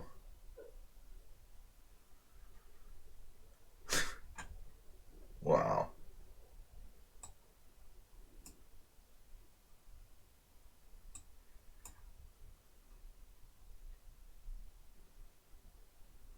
Extremely dangerous.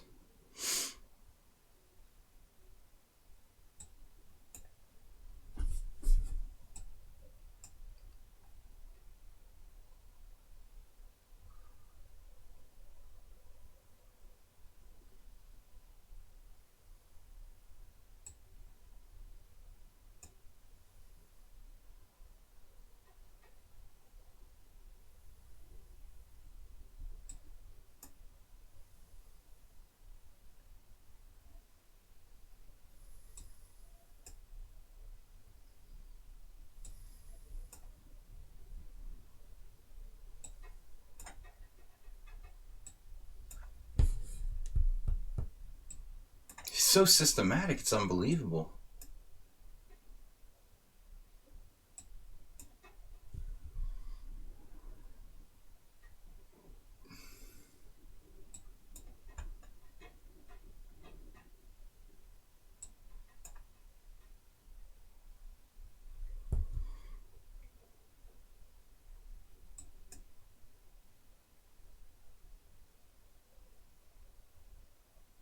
At one point, he beat me 4 games in a row. Look at that. Giving up here. Damn, dude. I guess I'm pessimistic, but I mean, until the end, it didn't look easy at all. It's so fast. Winning position, but not easy, and he's so quick. This was a mess. Very tough game. Guys, I have time for one last game.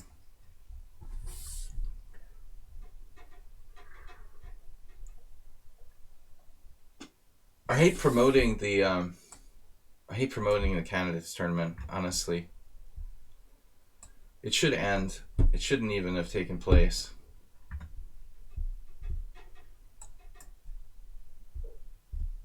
Close Sicilian. Tree Cassette, thanks for being a subscriber. DK Guy makes me feel like I'm losing even when I'm better. That was not an easy position though, and I don't think so easy to play. Alright, D6, close Sicilian.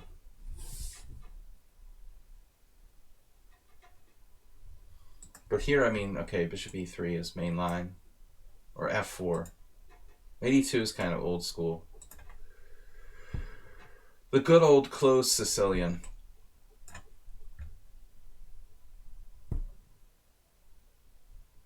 It'll be like Nepomniachtchi versus Carlsen for the World Championship. Just a foregone conclusion. Maybe not. I mean, Karyakin surprised everybody.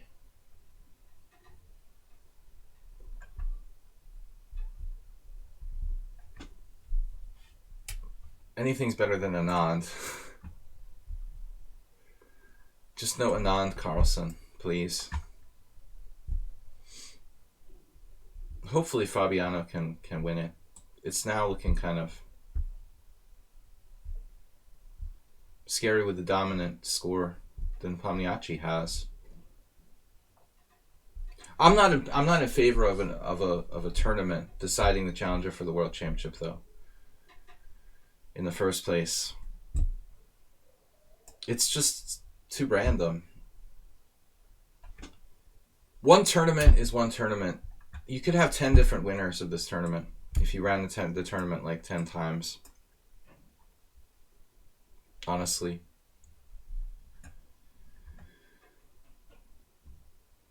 Too random.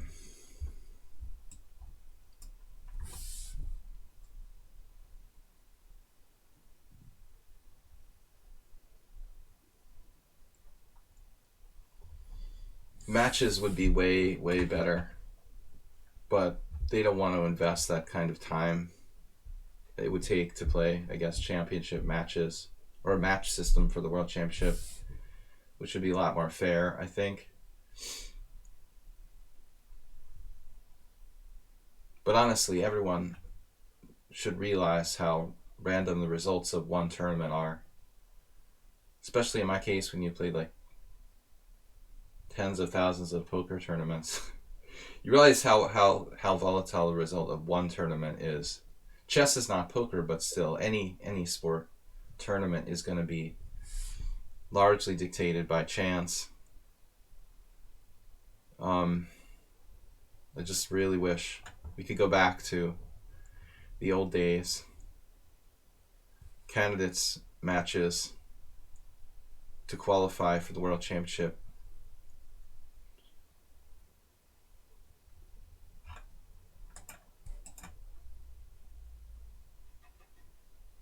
Maybe F5, I don't know.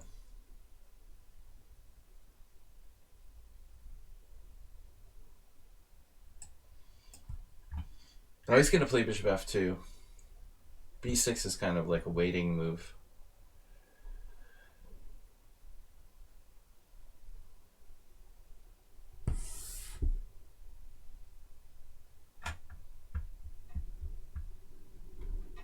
But seriously, you could have this candidates tournament 10 times. Maybe you'd have like 2 repeat winners. I would predict. Probably, if you ran it 10 times. The same person would win like twice. Maybe like Caruana would win twice. And then you'd have like 8 other people win once or something.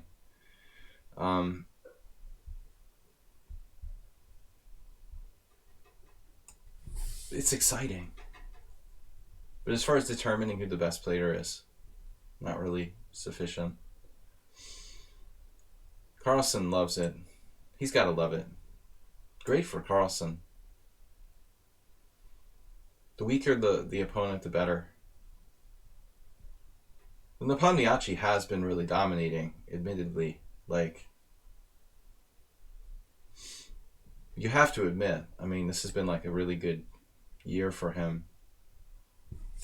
I don't know what to do here. I've played h6 on the king side.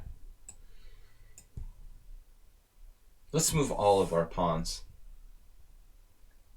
What would Morphy say about this? Korchnoi would like it. Morphy not so much. And the beginners out there watching the stream should understand that it's not really that usual to move every single pawn in the first 14 moves. However, if the position is closed, is a closed structure like this, and your pieces are primarily behind the shelter of the skeleton of the pawns, it's not inappropriate. White has also moved 6 out of 7 pawns in this game. We should note. 10 times, 8 players. Oh, I meant to say, all right.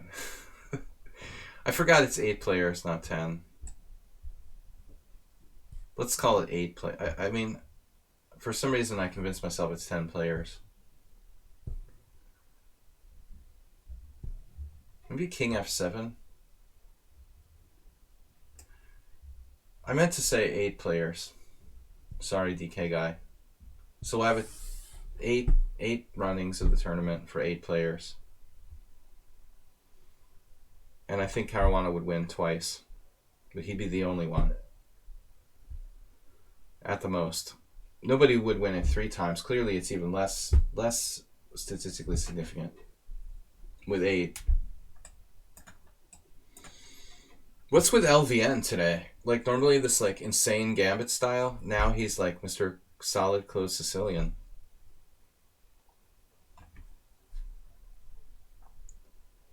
Are you related to Jeroen? Just Jeroen plays like the Stonewall attack. And LVN plays the Closed Sicilian.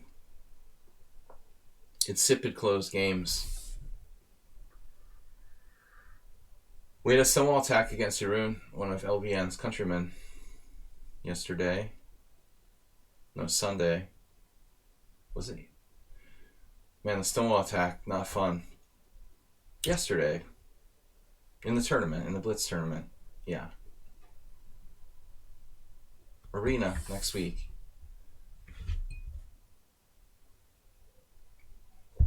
Rapid Arena next Tuesday. I only do one a week.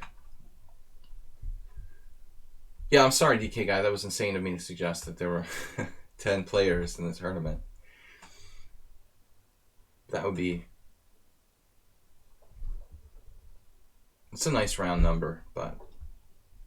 Alright, what are we doing here?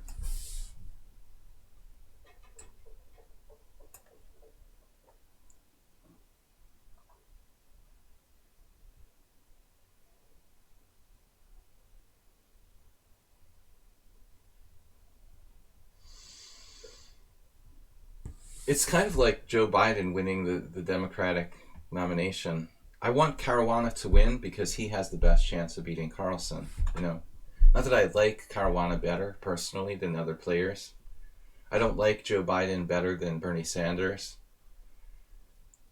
But I want to see a world championship where the opponent actually has a chance to win, you know. I mean, that's more interesting.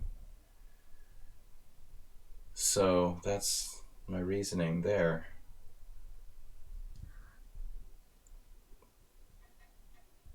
I think Tulsi has increased her popularity enough now to write another book. Now there's no reason to continue. She has enough Facebook fans.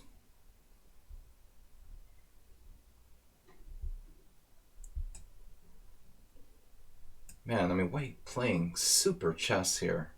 Very solid. It might even be worse.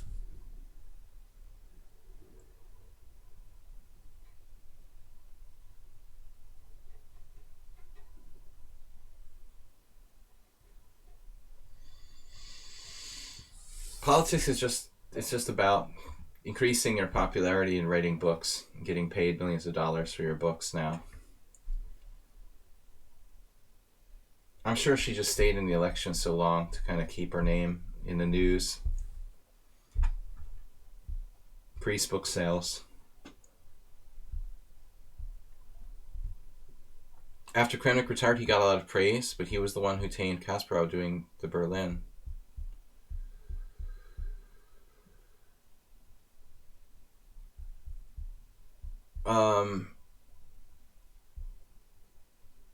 Well, Kramnik isn't the most exciting player in the world, DK guy.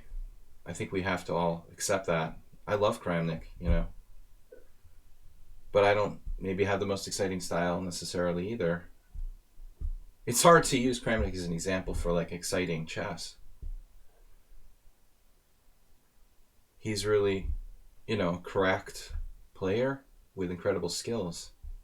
But if you want young chess players to be excited, I'm not sure Kramnik is the role model you're looking for.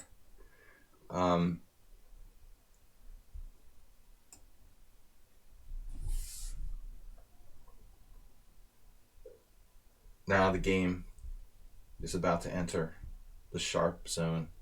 I have pawn takes e4. Whoops. Do we have a miscalculation? Is this an intended pawn sacrifice? Whoa. Pawn e4, rook f1. That's insane. And I just take on d3 and then he has scary discoveries. It's almost like an intentional pawn sack. So I have to play this. This is better than winning a pawn with pawn takes e4. But why? Totally unclear now. Very, very messy after f4. But I'm serious, like pawn takes e4, nothing.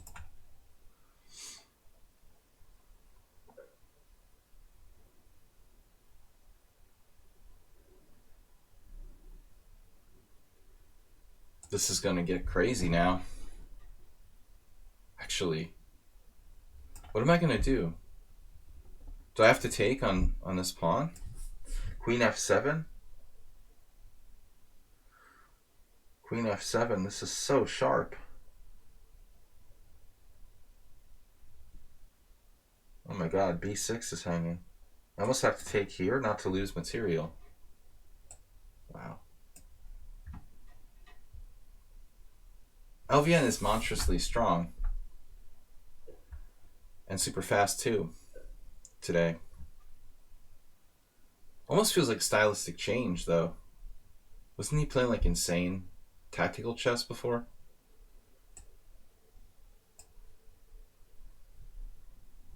The acerbate does that.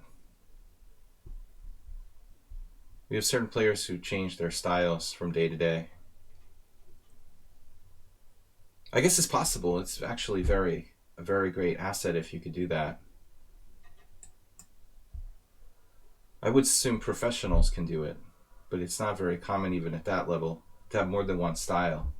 You know, you intentionally play with more than one style. Poker, it's seen more frequently than chess.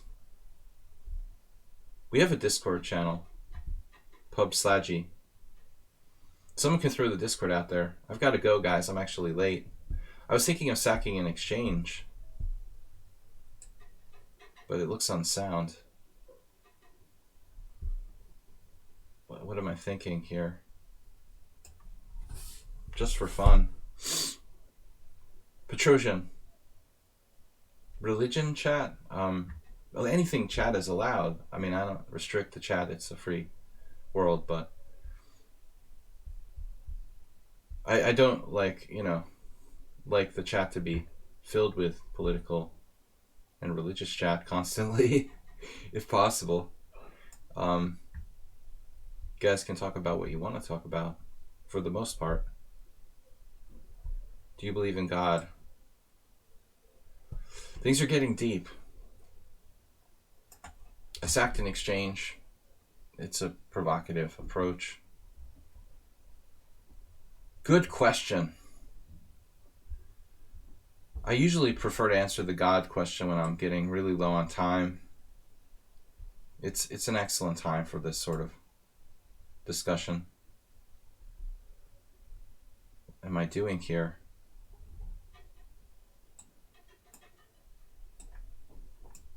Jesus.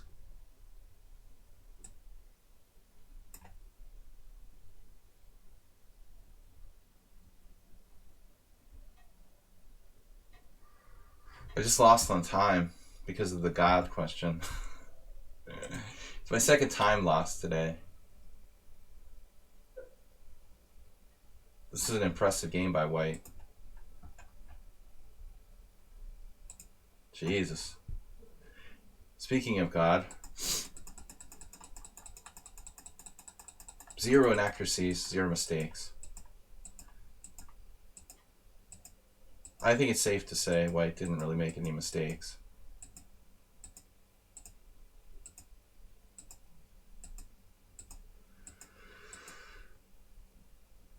Apparently he had an 83 now. Played the next move. This was a perfect game. It was basically a perfect game by both sides until this point, where I apparently made a mistake, but I was reluctant to like lose my b6 pawn in this position. I didn't see queen d8. That's. I wanted to put my queen on d6 to stay in the line with the king on h2.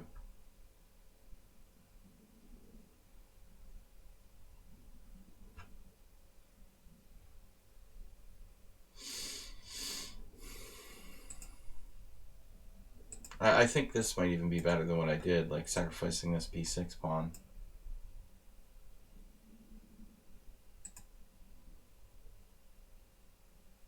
Would have been better to do that. Anyways.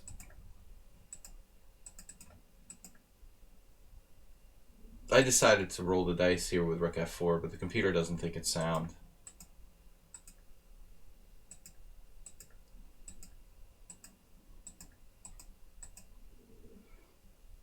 We both had 30 seconds left, and I lost on time.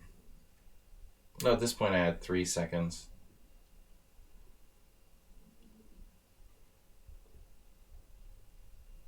White is better, clearly.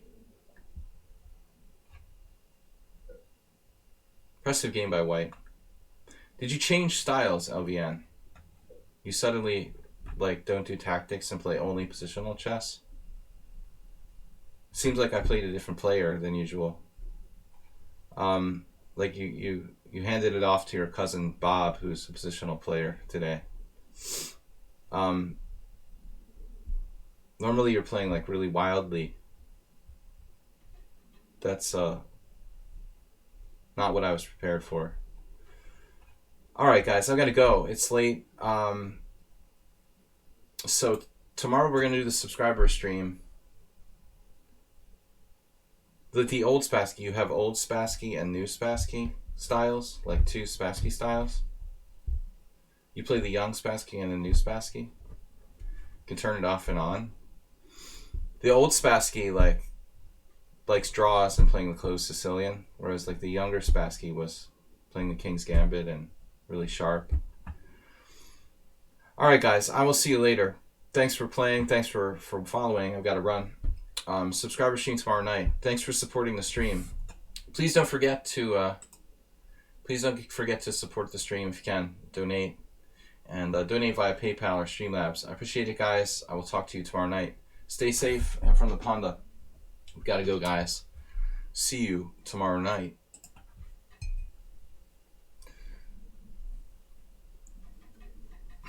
Bye-bye. Stay safe. Peace.